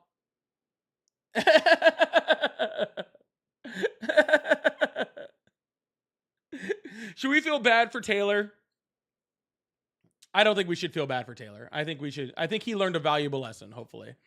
Thank you so much, Gray. Frost King, thank you so much. I can't think of a president that committed treason, a president incited an insurrection on January 6, 2020. I can think of a president that committed treason, a president incited an insurrection on January 6, 2020. Yeah, over here talking about Obama committed treason.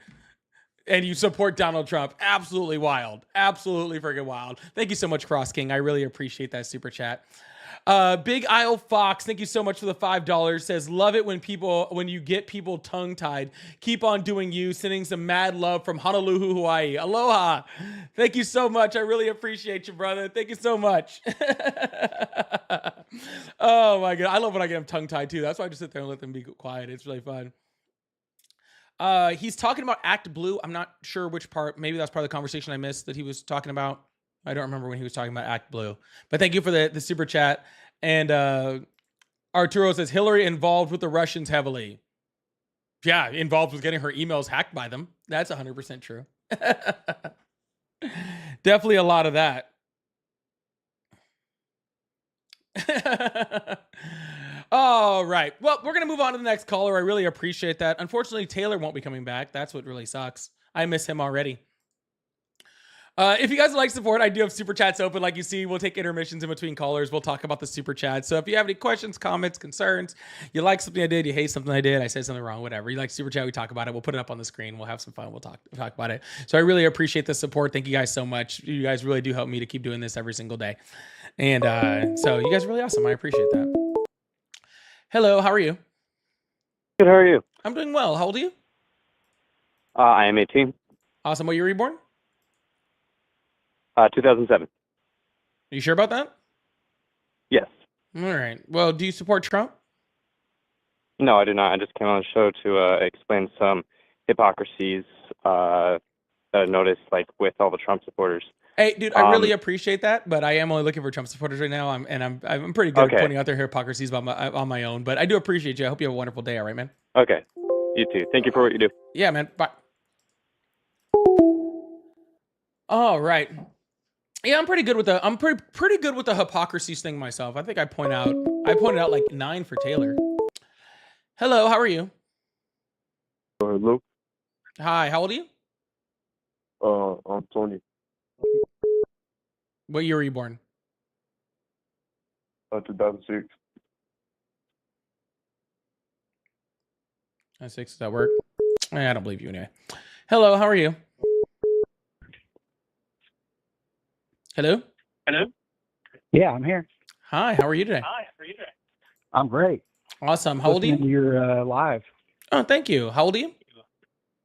I am 49. Awesome. Do you support Trump? Hell yes. Awesome. Hey, y'all, you guys do me a favor. If you guys are here, hit that subscribe button, hit that follow button if you're over on Twitch side. We do this every day but Thursdays, so I really, really appreciate you guys. We're about to get in this conversation. And again, W's in the chat for everybody who sent the super chats over there. I honestly have no idea how many people are watching me on Twitch right now. I assume it's like 2 or something. But I thank everybody for being here. I really appreciate you guys as I get started over on that platform. Awesome. So why do you support Trump? No, I mean, there's a lot of reasons. I was specifically wanting to respond to your lack of providing complete information on this Obama coup thing. And you're bringing up there is Marco no Rubio. Obama coup thing. Right. So if you really truly believe that, then look at the information that Tulsi Gabbard put out on July 18th. I did. 100 pages. No, you didn't. You're talking about Marco Rubio. You haven't mentioned Gabbard. No, because I read Gabbard stuff and all Gabbard stuff. It's not. You're lying. You're a liar. Okay. I mean, if you say that, you're a liar. Okay. Period. I'm saying it's not. It's completely different than what Marco Rubio did. Yes, I'm aware of that. Well, then why aren't you mentioning any of it? Because Tulsi Gabbard's entire thing claims that Obama. Tulsi Gabbard. Are you going to let me speak at any point during this? Sure, go ahead. Sorry. All right. Tulsi Gabbard's entire thing just makes claims that Obama made claims of things that he never made claims of. It's declassified emails, memos, and internal communications from Obama with the FBI and other administration folks. Sir, I that are read it. 1,000,000%. That is it. It if you is read it, not. then you read it with. Okay. You read It a is quarter not. of it with your eyes closed. No, I read the entire thing, but what I did is I actually used my brain when I read it, and Why then aren't you actually mentioning used any and, of it and then? actually Why aren't you used saying, logic hey, to understand that when I read it, okay, first of all, okay, it shouldn't have been released when it should have at the point whatsoever, because they were still redacting it, which is absolutely horrible. Second of all the things that she's claiming in these documents. That's your opinion. Sure, that's fine. That's also the opinion of, literally the people who deal with classified information and all of the freaking allies across the world, but that's fine. Okay. Liberals, you mean? But regardless of any of that, okay, the things that she released were just documents, okay, that don't prove anything because they weren't made, they only have context when made with claims that she's saying Obama said or did, but didn't do. We know that Russia tried to affect our elections. What she is saying is, I have all of this proof. They didn't have the capability or the they interest. admitted Period. to it, and Donald Trump indicted people over it. No, he didn't. Yes, he What are did. you talking about? Who? The Russian dude. What's his Name name? one. The guy that freaking Russia Putin had killed because he tried to bring tanks into Russia, Prigozhin. What are you talking about? I can bring up his name. Prigozhin. Donald Trump indicted this dead guy from Russia. Well, he wasn't dead in 2017. Ding dong. He indicted somebody from Russia and sanctioned him. Prigozhin. Well,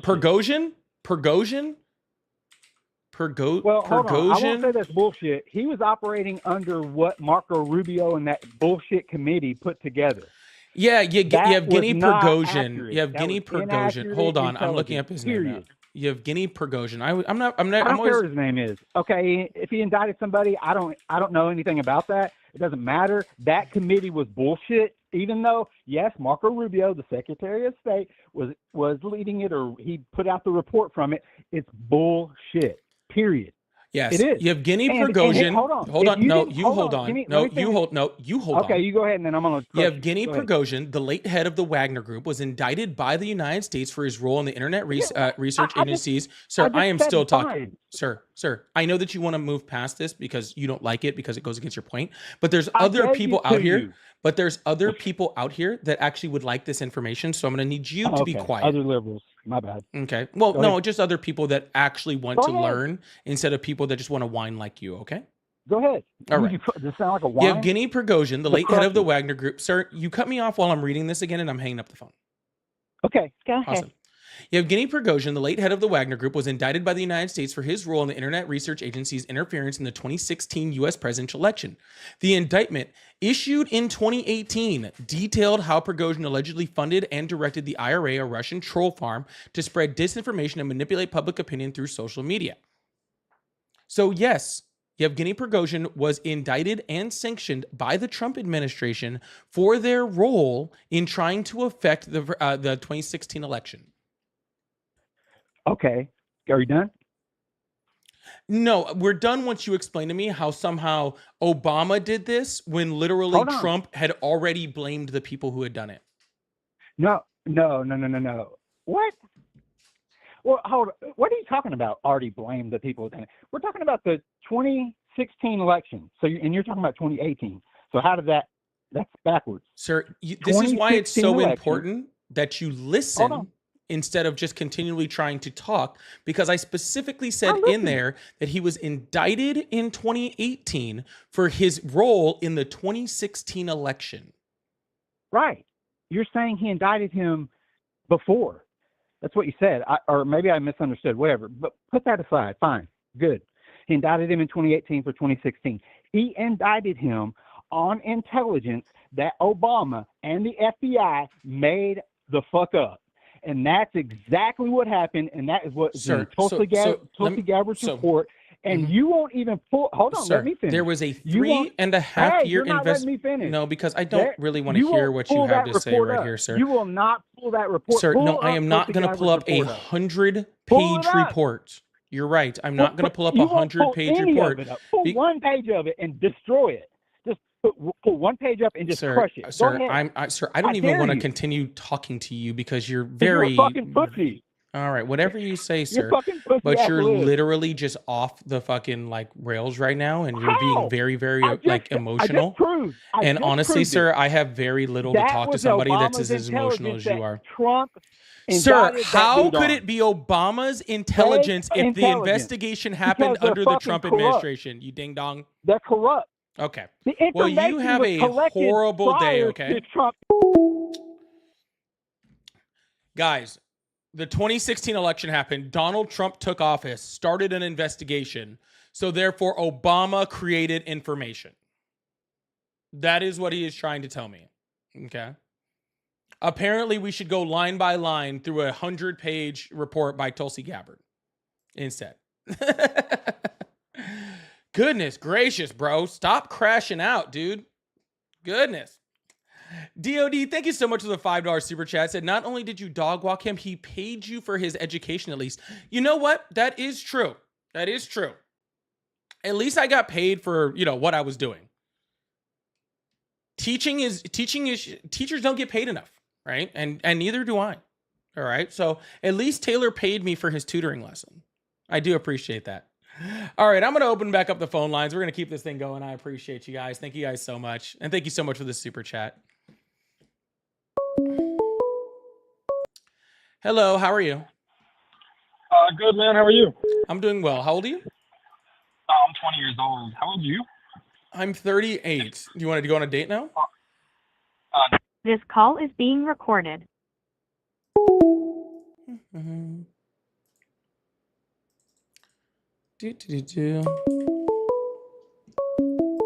Hello, how are you? Hi, I'm just calling this morning to ask if you're a supporter of the United States military. Yes. How old are you? Great. Are you a supporter of the How Marine old Corps? are you? Last chance. Because a former... All right. Hello, how are you? Hello, I just want to say that I'm a bit. Hello, how are you? Very good. How are you? I'm doing excellent. How old are you? 39. Awesome. Do you support Trump? Yes. Awesome. Why is that? Well, it's for many reasons, but one of the main issues that really got me is immigration. All right. What about immigration? Well, okay. Let's put it this way. The past 4 years, we had the worst borders that we had ever had in this country, or even saw it in anywhere else in the whole entire world. We had an influx, a whole bunch of people coming in that they are pretty much low skilled. They are coming here with their hands out before they walk in with their own legs. They come in here, they think that they're gonna get just free stuff. Pretty low class. I mean, they are not vetted. They're not coming here based on merit. There is other people that they are waiting in line in other countries that they have to go through the process where they have to put applications in, pretty much pay for it, go through a rigorous background So how are check. they skipping the line, sir? Well, because they just arrived on the border and we just let them in, and there is other people that they wait in other countries that Sir, they've the been only waiting people for that we years. just let in were people that were seeking asylum at the border. And from those people, it was only a certain percentage of them that could actually prove a credible fear. The rest Yeah, of them but were here's deported. That's not skipping the line. And not only that, but they were given a court date that's like 5 to 7 years in the future. So they didn't even get to skip the line because they put them at the end of the line. Yeah, but just letting them in, we giving them a chance to actually adjust their status in the United States through marriage, through many things where they don't even have to wait for 7 years for a court date. These Can you people through the adjust your state status? outside of. You could adjust your I'm sorry? status from another country through marriage. That doesn't change anything. Well, these people are coming from they coming from so far. They coming from South America. They coming from Africa. They come from Asia. So what? They could have waited in Mexico for their court date, but allowing them in America, it's pretty much ridiculous because we have an issue with the census too, that we count everyone that is on the face of America, not just the citizens, and that has a huge repercussion when it comes to representation in the House and the electoral. So who has the largest border with Mexico and the United States? With the United States? What state has the largest border? I believe Texas. Yeah. So you're saying that we needed to stop giving Texas more census data to be able to affect who gets representation? Yeah, but most of them are not going to stay in Texas. Texas is a red state. They don't allow that to happen. Most of these people, they go to Denver, they go to New York, they go to Los Actually, Angeles, they they go to don't. certain cities where they have sanctuary laws. No, I live actually, in they New York don't. Hold personally, on, so sir. I. Sir, hold on. First of all, the only reason people went from Texas to New York is because the Republican governor sent them there. Okay, that's the Yeah, no, only reason. And second of all, no, we actually see that migrants, according to the census data from like I think it was October of last year to May of this year, are actually leaving in droves from places like New York to and California and going to red states like Florida and Texas because they're cheaper. Yeah, okay, well, let's put things in perspective. I live in New York personally, and I have seen a dramatic change in here in the demographic. I mean, it's insane. It's ridiculous. Like the way that I see it right now, like from out of two people walking on the up and down the street, there is one of them that just walked into America in the past 4 years, and this is my own personal experience. But sir, all borrowed. how did they get there? Well, obviously, the Texas governor sent them because a state like New York and a city like New York, they are all for immigrants, but they have no idea what's going on when that many people walk into a state. 11 million people. They know exactly what happened, sir. That's why they did it. They purposefully put people on buses, sent them to New York, knowing that New York couldn't handle it. Okay. Exactly. And you're saying you're supporting the party that sent them there.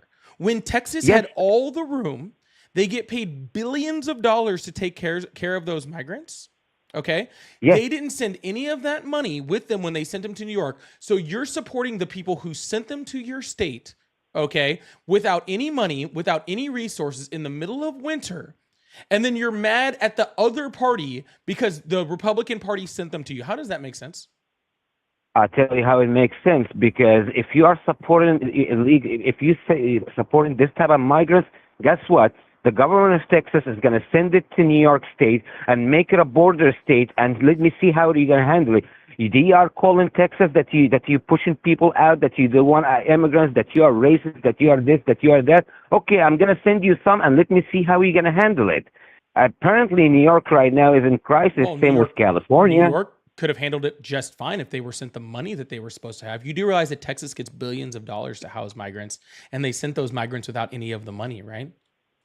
Yeah, I understand that. Yeah, so the problem was that they didn't send money or give time or heads up or resources. Texas already has all of those things, okay? So I'm sure if they had sent New York money and given them time to actually, be able to create correct facilities and correct, infrastructure in order to handle migrants, then you guys would be handling them a lot better. Don't you agree? Yeah, I understand that, but I don't agree with Texas sending money to New York for a simple fact that we don't want these people to step a foot in America first. No, just sir, them coming into America. Who the fuck is we? You mean you? No. The vast majority of people voted for Trump. They voted for him mainly for that reason. Yeah, but Trump was also the popular vote, man. But Trump was also the reason why we didn't have a shutdown of asylum seeking 2 years ago. I'm sorry, say that again. The only reason we didn't have a shutdown of asylum seeking 2 years ago is because Trump stopped it. Okay. So if you didn't want all of these migrants coming in here and you wanted a shutdown of asylum seeking, there was 3 different border bills under the Biden administration that would have stopped that, and Republicans shot down every single one of them. Yeah, but because with that bill, they're going to have to concede to other laws that is going to have dramatic effect on the economy. Like what? Come on, have you seen the inflation bill that they passed? Have you seen what happened in the past 3-4 years? The immigration bills that were trying to be passed by Biden, that were standalone bills that the Republicans stopped. What negative effect were they going to have? That they're gonna be able to gain a legal status in the United States. We don't want them here. No, again, sir, I don't know who the we person is. Donald Trump is underwater on immigration. More people are disapprove of Donald Trump's handling of immigration than approve of it. I think his last freaking approval rating when it came to immigration was like 38%. The majority of people do not agree with his immigration stance. Okay, how about if Okay, well, I just read yesterday in the Wall Street Journal that they had actually a recent poll, and they see that actually Trump is up 13 points on that. Oh, I'd love to see that. I mean, you can search it. I mean, you got the screen right in front of you. Wall Street Journal. New polls. Let's see. Wall Street Journal. Yep. Let's see. Oh, I'm not subscribed to the Wall Street Journal, so I can't pull it up. I mean, I've seen it yesterday. I have seen a couple of reports, one on CNN and another one on Fox News, that actually Trump is way up right now in the polls. No, he's not. Literally, the Gallup polls just released like last week and showed him underwater on every single category. There is not a single thing that Donald Trump rates high enough on to be considered above water. He rates under 50% on every single thing, and I think his highest one was 42%, and that was immigration. I mean, I really don't have the report in hand right now because I'm just walking down the street. I was watching your show. I can pull up the Gallup polling. That's easy. I mean, you can do that. There's another polling. I believe that Fox News released a couple of days ago. CNN released one about 3 days ago too. Yeah, so right here. This is from 2 days ago. Independents drive Trump's approval to 37%, second term low. This is from 2 days ago. And who's that? This is what the Gallup, organization this is released Gallup that? polling. Okay. Okay, but this approval rate based on what exactly? This is based off of polling, the same thing that all approval but when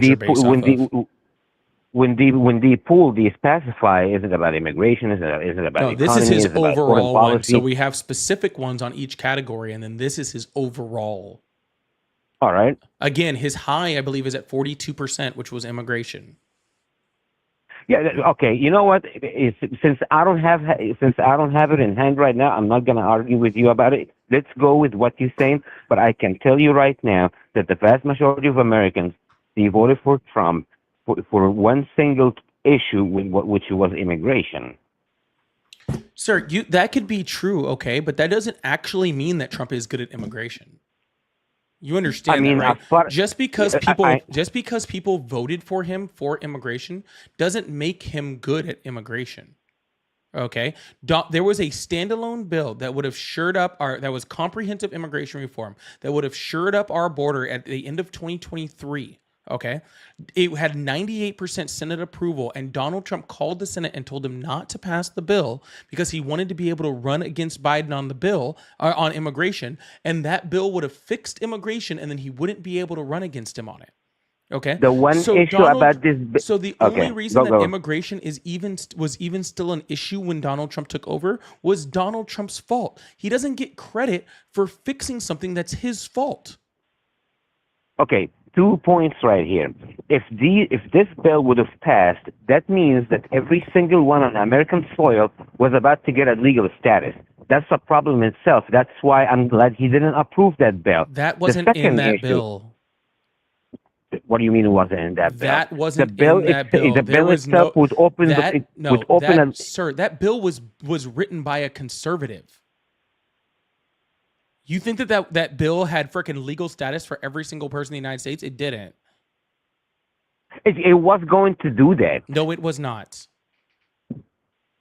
I have read this bill and studied this bill more than I wish that I had to. All right, let me ask you a very simple question.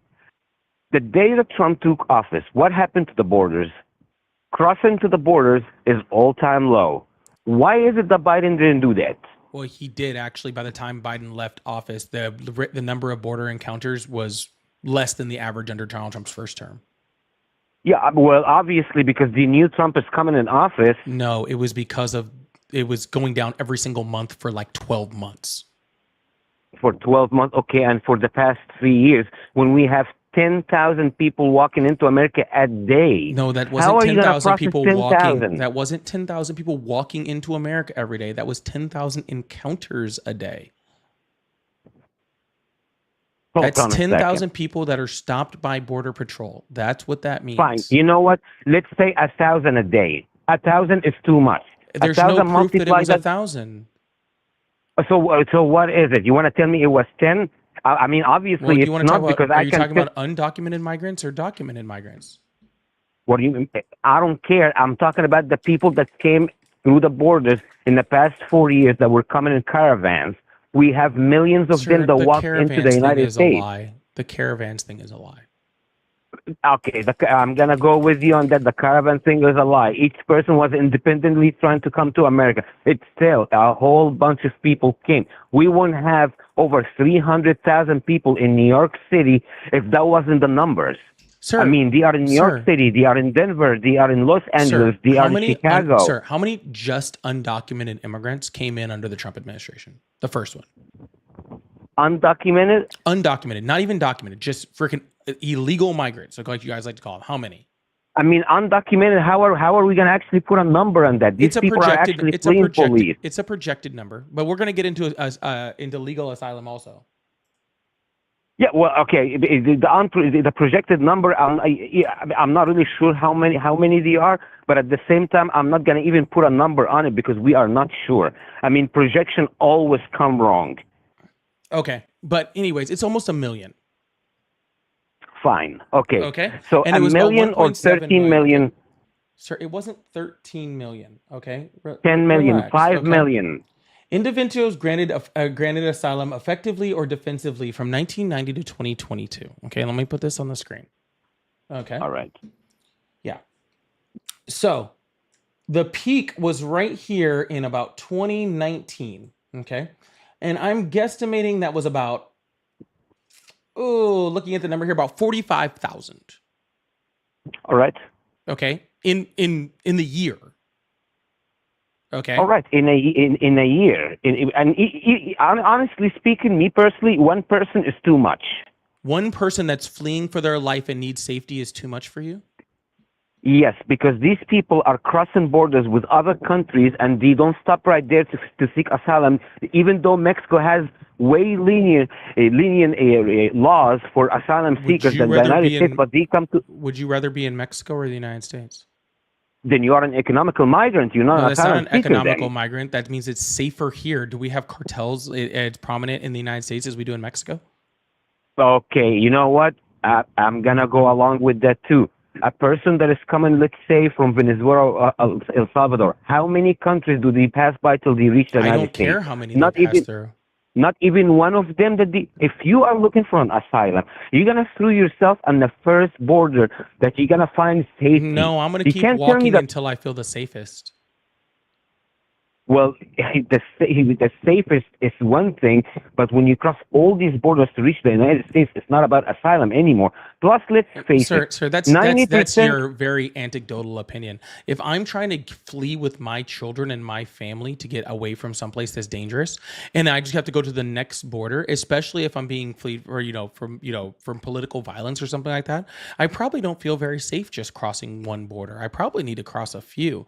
And if I can go to a country that I know is known for their safety and their freedom, right? A country built off of migrants, and let's be honest with you, sir, it doesn't sound like English was your first language because you have a pretty thick accent going on there.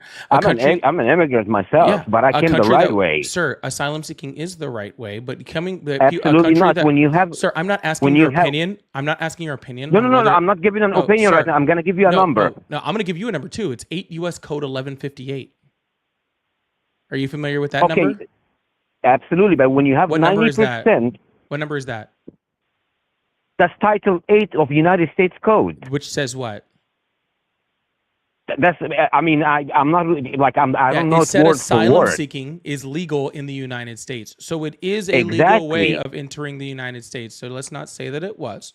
Okay, but I would continue to move until I knew that my family was in a place that was mostly safe from the government and from the fucking and from the places where I've been through. A place that had no extradition to those countries, right? A lot of the countries that are bordering with them have extradition if people are wanted for crimes and stuff into those countries. And if you're considered a political criminal or you're considered a criminal because you're, say, a homosexual or something like that, then you're not safer in one border or sometimes even two or possibly even 3, sir. Do I believe that we should have better asylum laws in this country? 100%. We definitely need better asylum laws in this country. But again, the reason why we currently don't have better asylum laws is because of Donald Trump. We would have had them in Come on. 2023 if Donald Trump didn't stop them. Because he is not going to concede to other laws that they want to pass. What other laws were attached to that bill, sir? Because that bill was a standalone immigration bill written by a Republican. It's a standalone bill, but in order for Democrats to give the vote on it, because they controlled the Senate at the time, in order for them to pass 98% Senate support. Every Democrat but two voted was ready to vote yes on that bill, along with every Republican. When I have an asylum system that has a 90% failure rate, that means most of these 9 out of 10 people walking through the border on asylum, they are lying on the application, they're going to get their case rejected, and they're not going to get deported. Hold on. That's not because they're lying on their application, sir. That's because our asylum process is very, very fucking broken. And most of the time, the evidence that you actually need to provide in order to actually be granted asylum in this country the bar is so high that almost no one meets it. But I agree that we should find out that the people, first of all, we need to fix those laws, okay, so that we know more clearly who is able to seek asylum, and that we can have Border Patrol understand who has a credible fear at the border, so that we can weed out people easier at the border. And we need the laws to be more clear, so there's more of a defined ability to seek asylum in the United States. I also agree that people shouldn't be here for 5-7 years before they have their court date. We should be able to get them in more quickly, so that we find out whether they have a valid asylum claim, or they shouldn't. But again, sir, all of that stuff was in the bill that Donald Trump stopped. It was all new. It was a whole bunch of new judges so that we could process immigrants faster, so we could find out who actually had a valid asylum cases more quickly. It shored up asylum law. It restricted who got in to be able to actually seek asylum and actually get a court date in the United States. All of these things were taken care of in the bill that was written by Senator Langford, a Republican, and Donald Trump stopped it. All of the things that you want, all of the things that you're complaining about, more Border Patrol agents in the bill, more money for the Border Patrol agents to buy new technology in the bill, border wall money in the bill, increased ICE presence in the bill. All of that stuff was in the bill, but Donald Trump stopped it because he knew no one would vote for him if it wasn't for immigration. You know what? I'm going to go along with what you're saying. Because you're the one who got the screen, not me. So I'm going to go along with what you're saying. So you're telling me that what he's doing right now is wrong? What he's doing right now is wrong? Yes. He's deporting American citizens. He's sending people with no criminal charges to foreign terrorist prisons. He's sending people to civil war, war-torn countries. Yeah. It's horrible. No. If you are here illegally, you are a criminal by definition. Yes, the same way a jaywalker or somebody that gets a speeding ticket is a criminal, yes. Yeah, but there is a different story. No, as an American, you can't. No, hold on. As an American, you can't be deported, but as a foreigner, you can. When you walk into a courtroom, anytime you take a plea to anything, they tell you if your immigration status is not being an American citizen, there is a chance that you are going to get deported. So it's within the law. Any type of crime that you're going to commit, the second you take a plea or it's been proven on you, you will get deported. Sir, it doesn't matter how big or small the crime. Your argument was not, can he legally do it? Of course he can legally do it. You asked, okay, so what's the problem? You asked if I thought what he was doing was right. Well, how come you're going to tell me that it's not right if they are criminals? No, because that's not what I was even talking about. He is sending people to war-torn Sudan who are not from Sudan. Yes. He deported American citizens.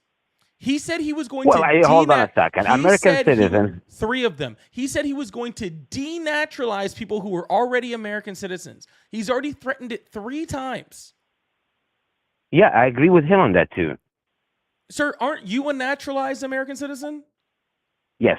So you think that Donald Trump should be able to just rip away your naturalization because he disagrees with you?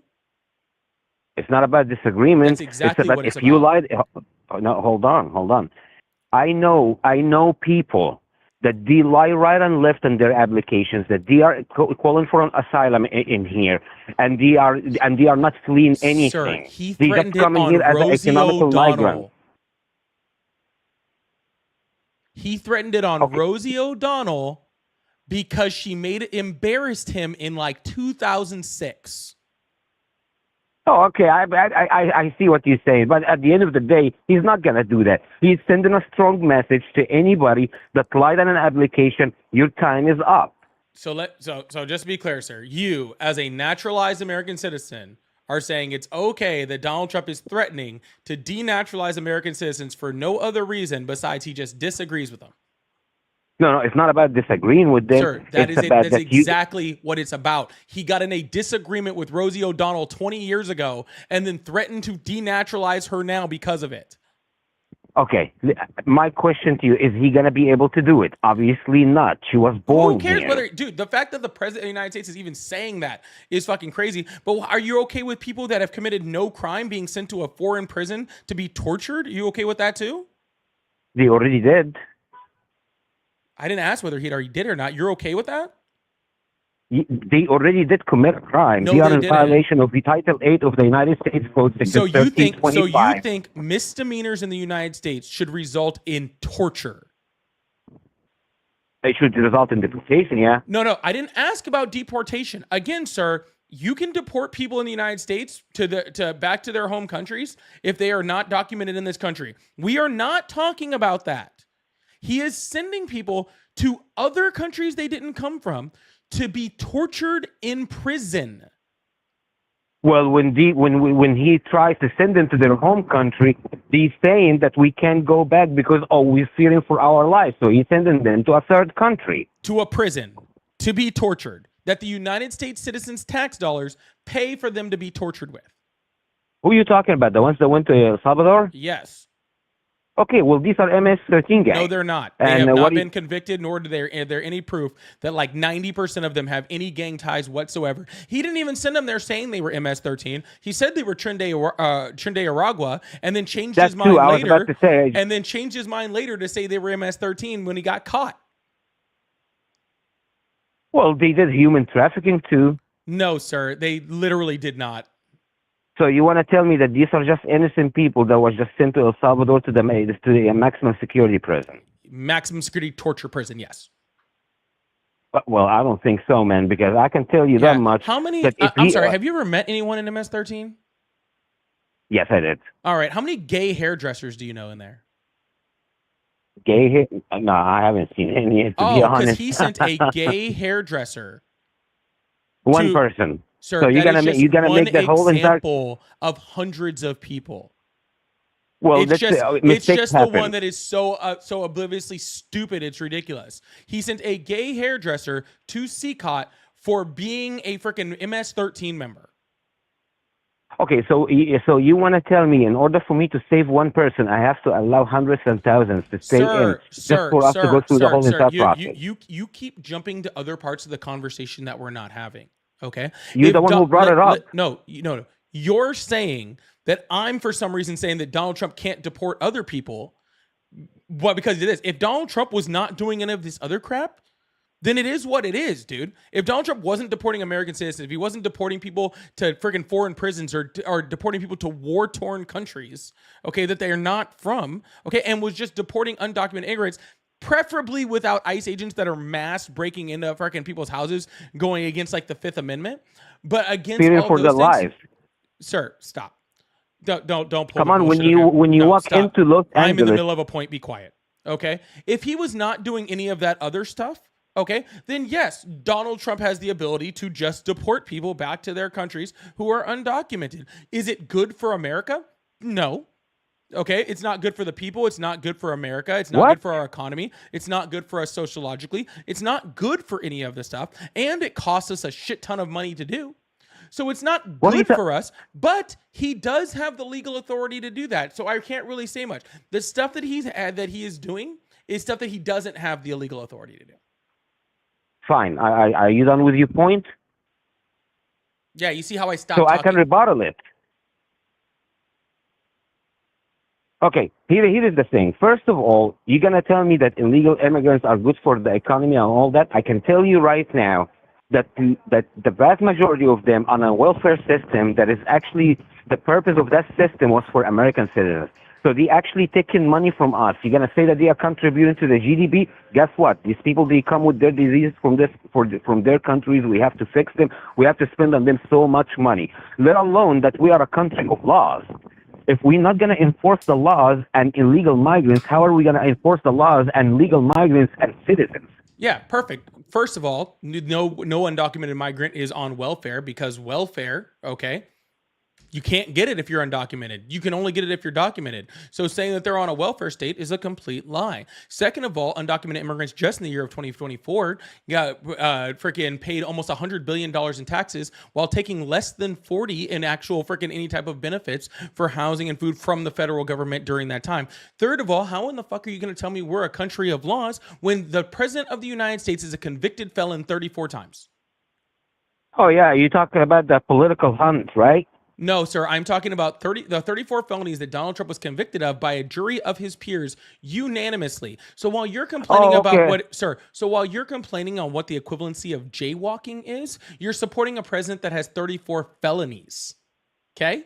Yes, because that was a political prosecution. Plus, he got convicted on civil cases. It wasn't criminal. Sir, he got convicted of 34 felonies. It was not a political thing. It was simply that he's a fucking felon. Okay? He'd probably have a whole shit ton more if he didn't become president and then get out of a whole bunch of them. But don't tell me you're for the rule of law when you elect in a president that's a felon. Was it civil convictions or criminal? Because civil criminal. No, it was civil one. Criminal. 34 felony cases. You know what a felony is, sir? Felony means crime. Yes.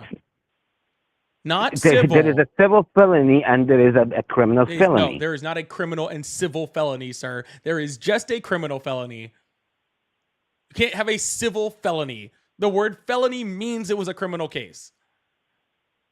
Listen, he didn't shoot anyone.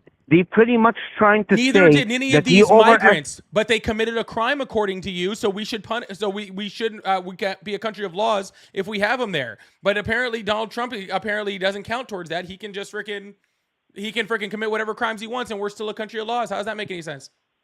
You know that constitutionally, if you are convicted of a felony criminal, you can actually apply for an office. Now the presidency you can. No, the president can't. Even the president. There is nothing in the Constitution that says the president can't be the president if he's a felon. Nothing in there. Zero things in there. So we followed the law then. Yes, sir. You followed the law. You're a country of laws that you say, and you literally are freaking voting for a felon. Someone who broke the law, federal charges 34 times. Don't tell me you're all for law and order when you vote for Donald Trump, sir. Don't even try to play that fucking game with me, okay? No. I'm going to ask you a question. That is a whole bunch of bullshit. How come? You told me yourself, that wasn't my word, it was yours, that there is nothing that can stop him from applying for the presidency office and to be elected even though if he's a felon. So we followed the law. Okay, so me electing him, I'm still for the laws. If that's the way you want to say it, sir. If you're like, well, it was proven that he broke the law 34 times. So since it was proven that he broke the law 34 times, I'm for law and order by making him president. That makes sense. Well, legally, there is no problem for him to apply for the office. And since it's proven that he broke the law, I think he's going to be the perfect person for law and order. You know, he's as a felon, maybe he'll be really, really good at it.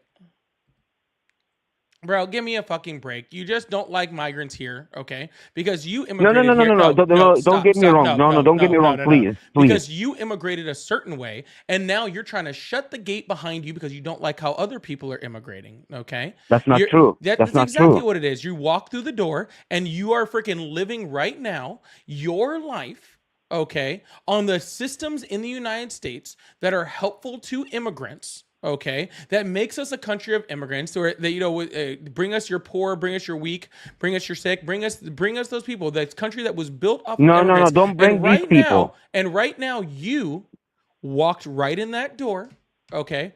And then you're trying to shut that little gate behind you because you don't want other people that you think are less than you are to thrive off of the same system that you use to get here, to be here legally, and to stay here. Okay, that is what you were trying to do. And honestly, sir, to be completely honest with you, that's fucking sad.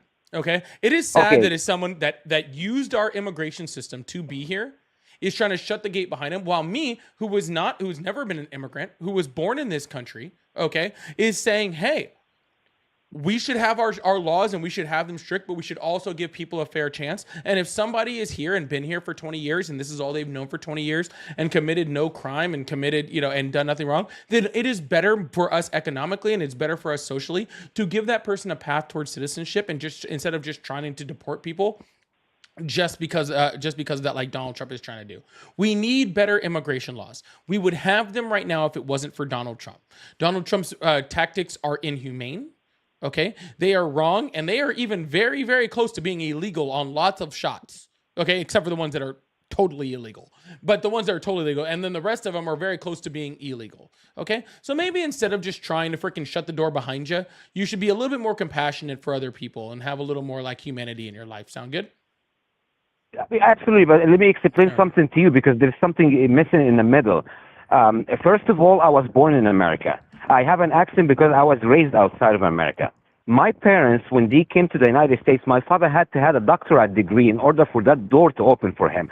My mom had to have 2 masters in order for her to have that door open for her. So I'm not against immigration. Literally I'm all just for what I said. Just give me a second. No, you're privileged. It's not about privilege. My parents had to do what they had to do in order for them to earn their place in America. No, your parents had doctorates and master's degrees, and you're watching poor people come to the United States, and it makes you sick, doesn't it? It makes you disgusted that poor people are coming into this fucking country.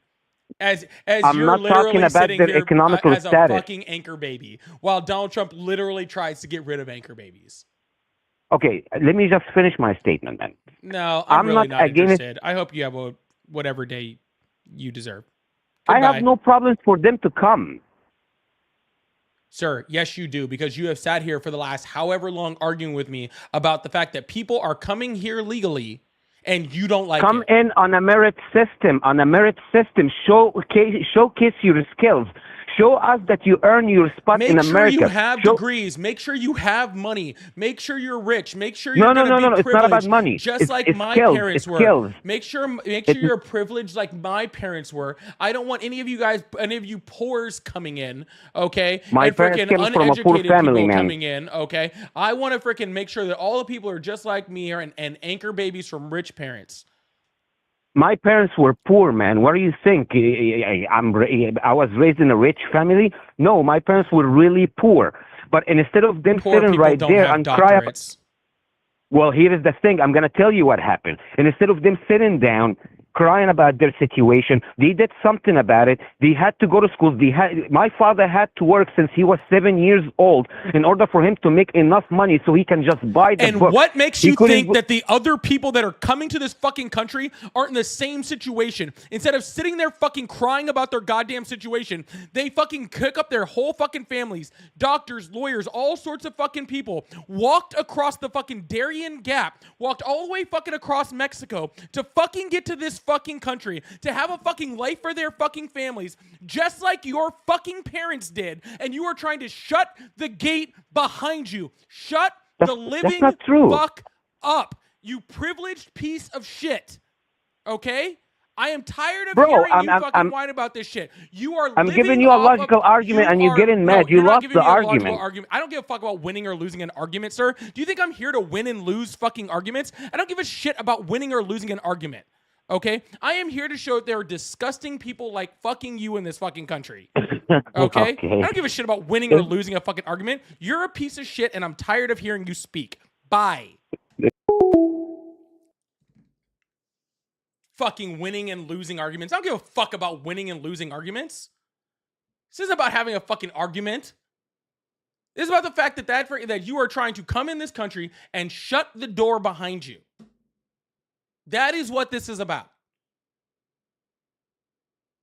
Literally, Donald Trump is trying to get rid of birthright citizenship right now.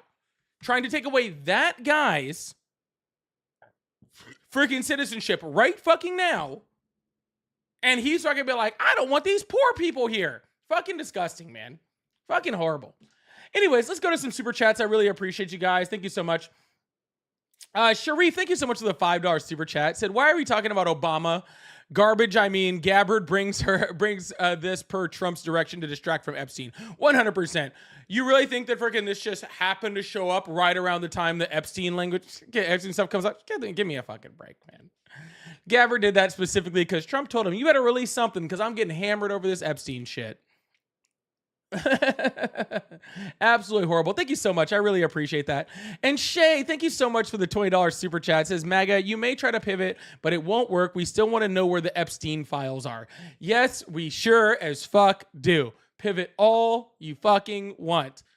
Where are the files? Release the files right now.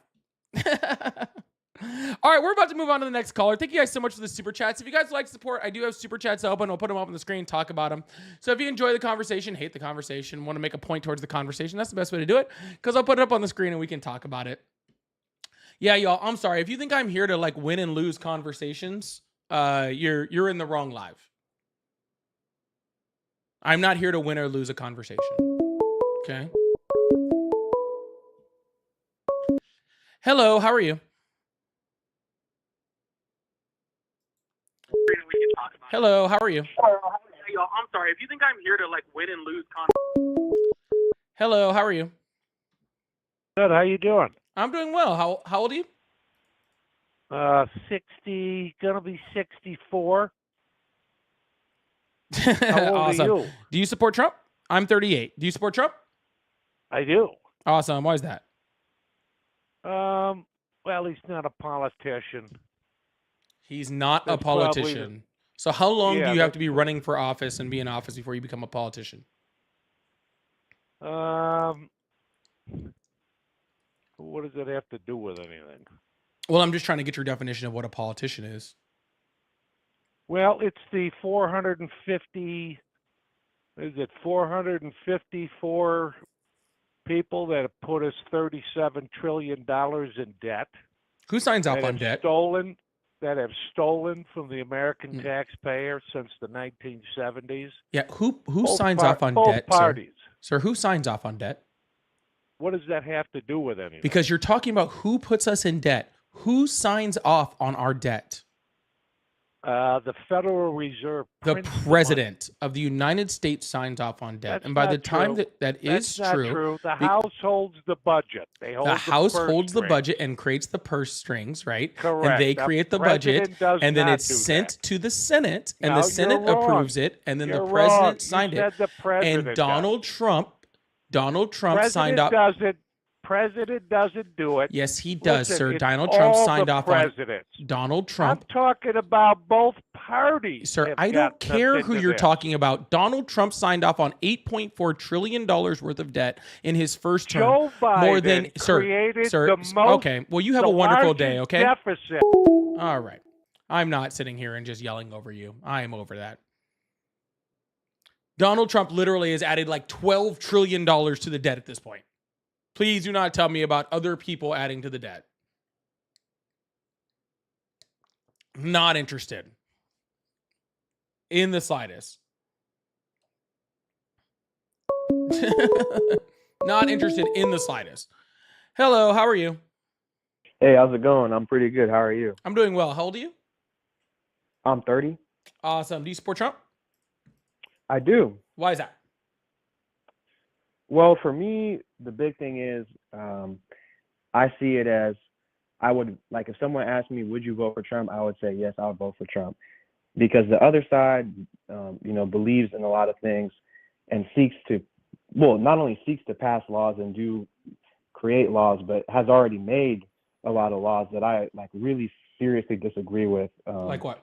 Like, for example, gun control is a very big problem for me. I'm very pro people being allowed to defend themselves from other people and the government. Awesome. And so I think a lot of the democratic states and also federal legislation. Like if you look at Yeah. the 90s assault weapons ban. So what was the so most both federal and restrictive state legislation. piece of legislation against guns in the country in the last 16 years? You said what is the most restrictive piece of legislation against guns? Yeah, in the that was past 16 passed years? in the last 16 years. You're speaking federal or Federal. like state level? Federal, I'm not sure because my state has very strict gun laws. Well, it doesn't Federal matter. I laws mean, are we're a lot talking less strict federally than right my now. We're state. not talking about states. So the most restrictive piece of legislation that was signed into law restricting guns in this country in the last 16 years was the bump stock ban. Do you know who signed that in? Oh yeah, Trump had the bump stock ban because of the Vegas shooting, but to me, bump stock Okay, is not awesome. a big deal because Well, that that's was sort fine. of a Do you loophole believe issue. that we should take people's guns away from them before we know whether they commit a crime or not? Are you talking about the comments that Trump made regarding the? Oh, the so due you're process familiar with thing them. the school So what shooting? exactly Yeah, I'm have familiar with that Democrats argument. done? I think What it's exactly did Joe Biden or Obama or anybody do that was worse than what Donald Trump is doing as far as laws against guns? So let me respond to what you said about the bump stock ban just very quick. You said you Bump don't care stock about ban, it. I don't really care about it because bump stocks are impractical. They're not I heard really- you respond, sir. We're past that. Okay, sure. Cool. So what you said also about the due process comment, I'm not super familiar with what he said, but Trump, he says a lot of shit all the time and doesn't, will fully admit that he a lot of times says things in the moment and doesn't really mean it or do anything. As far as I can tell, he hasn't really done anything to effectually change that. But what I do think is, like, for example, you talk about Joe Biden and Obama. Joe Biden, Obama, and basically all Democrat, like mainstream politicians, Kamala Harris. This is why I wouldn't vote for Kamala Harris, is because they support so-called, assault weapons bans, magazine capacity restrictions. Yeah. So things Obama that had I a just don't super majority. Why didn't he just pass one then? I don't know. It's potential that some of his Democratic, I know a lot of the mainstream Democratic politicians, like, for example, Pelosi, are very in support of gun control, but it's possible that some of them come from more moderate bases, that even if he had a majority in the Senate and the House, that they were not going to support a very restrictive federal ban because maybe their local voters wouldn't have appreciated that. Yeah, no, that's not why. It's because your entire rhetoric is wrong. The Okay, reason well, why that's they not didn't very specific. Yeah, no, the reason why he didn't do that is because he didn't want to. And he was very vocal about that. The reason why Biden didn't try to do all of those things is because he didn't want to. Because your entire rhetoric saying that the left is somehow anti-gun is completely false. I don't Okay. think that's completely false. No, I it's think it's that's a bit of an completely over-exaggeration. it's completely false. You think that just because the Democrats say, hey, we should have common sense gun laws and we should have, make sure that the right person has the right guns and that they know how to use it and that they're not crazy is somehow a restriction on the Second Amendment, and it's not. I do believe that so-called common sense gun control is a restriction on the Second Amendment because I also think that's deceptive language, as is assault weapon. I think those are politicized language manipulation terms that you can use to try and pass legislation that bans things like, for example, saying high capacity magazine when you're talking about a 30-round magazine for like a AR pattern rifle. That's a standard capacity magazine for an AR pattern rifle. So when you use some of these like language that, and Sure. you said I that haven't Democrats used any of that don't language. engage- You have. Well, you just said common sense gun control, so that's why I said. But Democrats, for example, you're saying that I'm completely wrong and that this is completely false, that they don't believe in this. Very many Democrats, including, I don't have specific quotes that I can bring up to you, but I can guarantee you that Joe Biden, Obama, Pelosi, Harris have all said things regarding like you just said, quote unquote, common sense gun control, assault weapons, high capacity. Yeah, so there's magazines. nothing That's illegal where I or disagree. wrong about common sense gun laws. Actually, most countries that do have guns have them. The thing that they don't have is our level of mass shootings. And you want to complain about the assault weapons ban, all right? Which I'm not even sure that you know what the assault weapons ban did. But regardless of that, you know what we I'm did aware of see? what it did. What did it do then? It placed restrictions on magazine capacity, certain features of firearms. There's things that I believe No, are what? somewhat No, hold on. arbitrary and What very easy to restrictions? circumvent if you're a criminal. What restrictions? Magazine capacity. No. vertical You're saying foregrip, that. What flash restrictions hider. on magazine capacity? For the federal one in the 90s, I believe it was like 10 rounds. Was No, the you're not restriction? understanding. It was the Or new 5 rounds or something? manufacture of those certain things. It was not taking away assault weapons from anyone, okay? Nor was it saying that you cannot have one. It was the That's still a restriction of the restriction. new manufacturing of them. And what we saw just from the stop of the new manufacturing was mass shootings in the United States significantly fell. significantly fell. Like, I forget the percentage, but it was like a drastic number of reduction of mass shootings in the United States just by the stop of the new manufacturing of those weapons. Okay. Well, we might have a point of contention when it comes to mass shootings, because I don't believe that mass shootings are an existential problem in the United States. I believe it is an issue, but yeah, you can laugh. I just, that's my idea. I don't. Okay, go ahead and explain that one, please. I would love to hear how when we have more gun deaths in our country per capita than any freaking first world country on the planet, and it is the number one preventable freaking death of children in our fucking country, how it's not a problem. So let me explain for a minute or two, and then I'll ask you. No, just let's get to it. Okay, I'm getting to it. So I believe that the major problems with gun violence are not these mass shootings that we see on the news, where, you know, that is an issue, but I don't think it's the biggest problem. I think the biggest, and for example, the vast majority of actual, like, what are considered mass shootings statistically, not where they kill 50 people in a school. That's fucked up. We can all agree that's fucked up, and it's a problem. But I think the biggest problem when it comes to gun violence is the after effects of slavery and segregation in the United States, and racism and redlining, segregation, and the way that minority communities have been fucked over with gang violence. And a lot of those, for example, Detroit, Chicago, Baltimore, DC, those places are super fucked up, hella gun violence, and they have crazy gun control, like the most strict gun control laws in the whole country. So I don't think that gun control will fix that problem. I think that's a systemic issue relating to, like, slavery. The other problem I think there is with gun control is the fact that, look at country, and this is an extreme scenario, but it can become a slippery slope. Look at countries like North Korea, China, places where people don't have any freedoms. They don't have any weapons. They can't fight back against the government. That's why I fundamentally believe in not restricting, you know, people being able to own, like, semi-automatic rifles and shit. Because I think if the government does ever go fucking crazy and start doing messed up shit to people, that we should be able to at least fight back. Like, so let me address that second point, and then I'm going to address the first point. The second point, saying that other countries that have no freedoms don't have guns. You know who else doesn't have guns? The most free countries on our planet, right? Because we don't even rate in the top 20 on the freedom index of countries in the United States. There are dozens of countries that have more freedom in the world than the United States does, and the majority of those. What's the biggest country? Sir, hold on, sir. I know. I let you finish your point. It's my turn now. Sure, go ahead. Yeah, the majority of those countries that rate higher on the freedom index in the United States have much stronger gun regulations than we have in the United States. The reason for that is because freedom, you're a lot more free when you're not in fear of being shot and fucking killed going to school. Okay, no, sir, I'm still in my point. You can wait. Okay, go ahead. Yeah. Okay, so saying that somehow freaking naming the most restricted countries in the world and saying they don't have guns and somehow so they're not as free. Well, you know who else has very strict gun laws? Norway, Sweden. Freaking most of the countries in the Baltics, they all have freaking very strict gun laws, and they all rate above us when it comes to the freedom index, and we're the most incarcerated nation on the planet. A lot of that because of guns, which is even crazier, which again goes against human rights and freedoms. Now let's backtrack to your first point, and let's talk about the fact that you're talking about the repercussions of slavery on gun violence in the United States. No, I do. And first of all, the whole reason that the Second Amendment was even originally written was to be able to put down slave rebellions. So when you're talking about freaking why, you know, how slavery affected the Second Amendment and your gun rights in the United States, yeah, you're right. It directly affected that because they wanted to be able to put together a militia to be able to put down a slave rebellion. And that was the whole point behind the Second Amendment to begin with. Okay. And yes, you are right. There are certain areas that are freaking very affected by redlining, by gerrymandering, by freaking, you know, the Jim Crow laws that still have affected, through slavery. I completely agree with that. And the violence that comes along with those things due to poverty are horrible, horrible things. But ignoring the fact that the freaking rate in which somebody is in which people are killed is very much exacerbated by the fact that freaking people are able to have ease of access to guns is just ignoring the obvious. You want to talk about that freaking large cities have a higher rate of gun violence?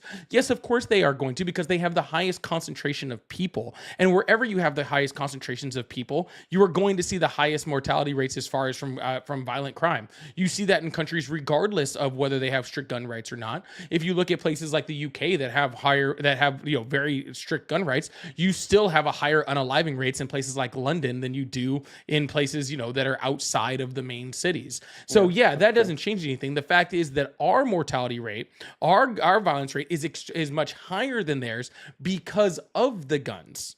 Okay. So yes, there are existential issues within our society that create violence brought on by, the after effects of slavery and due to poverty and redlining and all other sorts of things. But ignoring the fact that gun violence is what freaking exacerbates it is just ignoring the obvious. Okay. I appreciate those points that you made, and I'll briefly respond to a few of them if that's all right.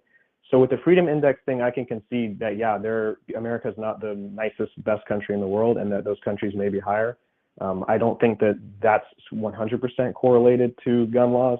I do think that my point is still valid with authoritarian regimes not allowing their citizens to own weapons. I do think that is a concern, and that's one reason why I am pro firearm ownership and not very in favor of very restrictive firearm laws. And that's just a personal point of view. But that is true. America is not a perfect country. And in terms of gun law, so the point that I was trying to make with those cities that have very strict gun laws still having a lot of gun violence is this is a component in why I don't believe and why I won't vote for Kamala Harris. I won't vote for a lot of those politicians who often believe, even if they're not actively pushing for it all the time, but who believe in strict gun laws, is because I don't think those actually prevent crime in our system, or many systems. For example, in Brazil, we know a lot about the cartels in Mexico. That's a big problem, but I'm Brazilian, and in Brazil, there's a war going on, a huge war going on, and they have very strict gun laws over there. You cannot you can own guns if you're privileged and whatever, but they're still very strict. And in the favelas in Brazil, the slums, they have guys with machine guns, grenades, assault rifles, 50 cal sniper rifles, fighting with each other, fighting with the police. Millions and millions of people live in neighborhoods that are controlled by armed factions. That it's like a civil war, basically. And there's very strict gun laws there. So I just don't believe that gun laws, or for example, I'm not a huge proponent of the war on drugs either, because I don't think that cycle of violence, whether it's in Brazil or the US or Mexico or wherever, is going to help. I think that we have societal ills that will not be fixed by gun control, and that those crimes, that gun control is not even a Band-Aid that we can stick over gang violence, violent crime, whatever.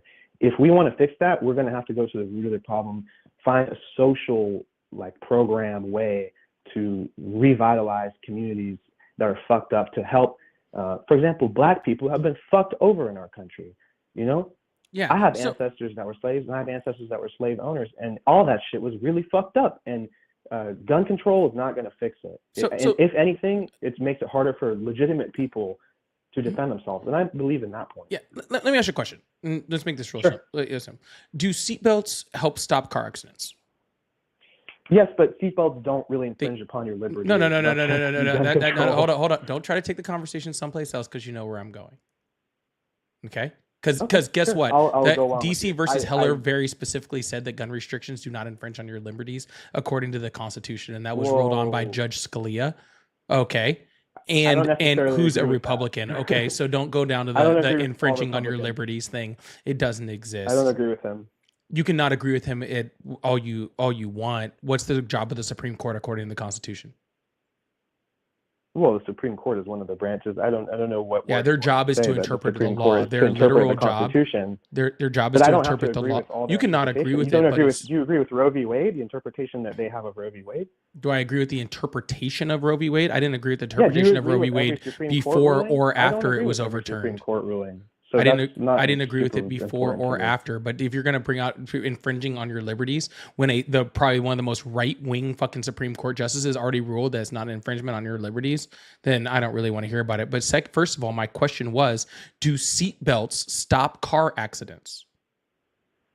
Seatbelts stop? No, they do not stop car accidents. Just the same way that seatbelts don't stop car accidents, I am not expecting gun laws to stop violence. Okay, you are saying that, oh, well, we have gun violence, and I don't expect gun laws to stop violence within the United States. I don't believe that either. I don't think anybody with a logical mind believes that they was going to stop violence. Okay, if I could rephrase, what I'm saying is that it will have a significant impact on the rate of gun violence. Is that seatbelts make us safer? Okay, just like common sense gun laws can make us safer. It's not going to stop violence. It's not going to stop gun violence in the United States. Okay, but the restriction helps us to stay safer. And that is true. And that will happen. And the reason why we know that is because every other first world country has already tried it and it works. I understand your argument.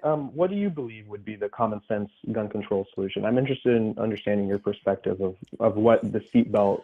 I mean, personally, my first thing would just be like, we need to make sure that everybody that has a gun has as it's first of all licensed, it's registered, we know who has what, and that person knows how to use it. More importantly than that, we need to make sure that the mental condition and the criminal record of the person that has them I agree with is correct, right? Like that's I think that's just where we start the line, right? I fully agree on the mental aptitude and psychological aptitude component of that for sure. Yeah, I'm glad we have some common ground there. Then I would think that like, we need some type of storage laws. Like that would be my guess, right? Like if you want to be able to have like, one weapon that's within reach, it needs to be in, some type of, certified area that you make sure that your kids can't get to it or some crazy person can't come rip it out of your nightstand or whatever. You want to go have, your fun stuff, whatever. It better be in a locked safe, behind a very locked door that makes sure that everything good. And I think that should be able to be checkable and that we should, be ensure that people do that. Right. And I think that we should increase punishments on people who don't abide by that. For kids that get into their parents, gun safes or something like that and commit a crime, I think the parent should be held liable for that. I agree with that.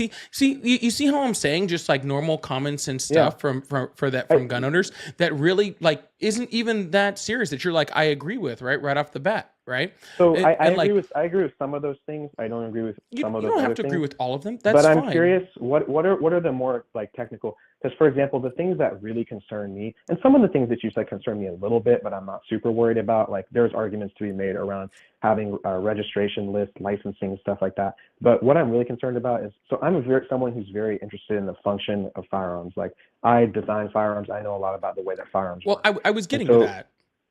Okay, sorry, go ahead. Because that's what I'm really interested in. Yeah. Kind of So my big thing on that, guns. and this is very, very simple and very, very easy. Okay. You're probably not going to like my answer, but it's very, very simple and Maybe very easy. It's okay. Yeah. We need to allow groups like the CDC and other, groups like that to be able to study firearms to find out what the best answers to those questions are. Okay. We need people that are professionals at freaking, at firearms to be able to go out and study them and find out technically, hey, we can do this. This will freaking improve this, X, Y, and Z. And we do studies all the way across. And we need to be able to allow this and we need to restrict this. And this will help and do X, Y, and Z. And to be able to have studies and then to be able to have people to be able to make decisions on those studies, right? The problem we have the problem we have right now is due to different stances like, oh, the left is just trying to take away all your guns and all this sort of stuff, is that we don't have the ability to study it right now. And I believe that if we were able to study it, we would be able to come to solutions that makes everybody happy. Okay. But every time we try to study it, people like you come up and say, well, the left is trying to take all your guns. And then that is stopped because that happens. And it's just the truth of the matter. I don't adopt that viewpoint. That's not my point of view. Well, it might not be your point of view, but your rhetoric is what drives that type of, that conclusion. Okay. That rhetoric that is overly repeated by the NRA, that's repeated by, like everybody like, oh, the left is trying to do that. Like if you ever take a chance, go look at, there's an Obama speech. And it's one of the best, I think, gun control speeches that was ever done. Okay. I forget which talk show he was on, but he gave an entire speech where somebody asked a question very similar to yours. And he answered the question. He actually used the seatbelt analogy, which is why I brought it up. Ooh, excuse me. But he brought it up because he was talking about, freaking, hey, how did we get to seatbelts? Well, we were able to study cars. We were able to find out that, hey, if we curve roads like this, then water freaking beads off of it. And then, the car, tires get less slick. It causes less car accidents. We were able to study it. He's like, all I want to do is be able to study it. And if we could be able to study it, I feel like we could get to a better conclusion. He's like, the problem is I can't do that. And this is why. Yeah, I think that is a reasonable scenario for certain applications. Like I think for cars, it's very reasonable because cars are an everyday object that people use constantly. And it's mostly accidents that we're concerned about with cars. I think with guns, accidents are an issue, but I think it's very difficult to make, from a practical perspective, guns that would limit accidents. We already have safeties on those guns. I mean, you could have electronic, like fingerprint sensors or whatever. I agree with you that it could be worthwhile studying, but I do think that the problem with firearms is more related to sociology and less related to like pragmatic. So like that's like a study. No, it's both. Help, but I think it's less of like a people not wearing seatbelts issue, and more of like our society has some Let me ask you a question. ills that cause Do you crime. think that our society is inherently just worse than every other countries on the planet? Not every other country on the planet, but for example, you bring up like Norway and Sweden and those countries, and those countries are mostly culturally homogenous, very generally have very good financial responsibility on an individual and societal level. Why? Like just look at the sovereign wealth fund Why? in Norway. Hold Well, on, but why? I think it's because they're countries with a much smaller population, and they have not had a legacy of slavery or deep, actually there is tons of injustice slavery. like the United States. There's actually tons of Norway slavery in the history of that, haven't- but it's actually because that they're probably about as close to socialists as Let me you're say actually gonna racialized get. slavery. There was no racialized. Sir, blaming dehumanization of, slavery example, for this African is not the right answer. Okay, because because it's a huge problem. but of course it's a huge problem, sir. But trying to relate the two and trying to say that somehow because we have this one problem, we also have this other problem is not true. We have tons of countries that have tons of. They are, sir, but black communities are also really fucked up in the UK. Okay, that's true, and that's also there's been there's been huge history. Yeah, there's been huge histories. There's been huge histories of of problems with with black people in the UK. But guess what? That's true. They don't have the same freaking unaliving rate in the UK because they have better They gun do laws. have a very bad. They do have a very bad gang violence issue. They do. They have a bad stabbing rate. I know a lot about the gang violence. They have a UK, really and bad that's stabbing not rate. as Did you know severe as that? the United States. I know that. I know a lot about the gang but their stabbing rate is happenings still in less the than the UK. United States, and that's their primary. I wasn't aware of that. Yeah. Is that the country versus country? Yeah, Anyway, per capita, it's still less. But hey, I'm gonna move on to the next person because I feel like this conversation is digressing. But I hope you have a wonderful day. We can talk about Okay. something else. I would love to. All right, because I feel like this is a better conversation than a lot of the conversations that you have with people. They seem to just be fucking stupid. A lot of them. They are stupid, and you're not stupid. Well, I'm curious to know. No, what I'm you just believe with it. just hungry and I want to go eat. Yeah, dude, that's fine. Go ahead. Yeah, man. appreciate But I hope you have a good talking day, to me, all right? And I appreciate you being more civilized with me than the other fucking people. All right, dude. Have a good You're one. kind of a dick to them. Oh, well, you didn't have to leave. I'm a dick to them because they were a dick to me. You weren't a dick. Krista, thank you so much for the $5. It says Canadian here. I feel so sorry that Americans have to deal with this. Love that you're spreading the truth despite ridicule. Oh, they don't bother me. Old Buddhist thing on the thing. Anyways, regardless. I'm doing this for a long time, man. They can freaking talk shit all they want. It don't matter to me. But anyways, hey, y'all, I'm going to get offline for the day. Woo! I'm tired. I'm going to go get some food. But I hope you guys have a wonderful day. I'll see you guys later. I doubt I'll be on later. If I'm on later, freaking someone tell me to get off or something. I don't know what to tell you. But I love y'all. Hope you guys have a wonderful night. Make sure you guys hit that subscribe button, that follow button.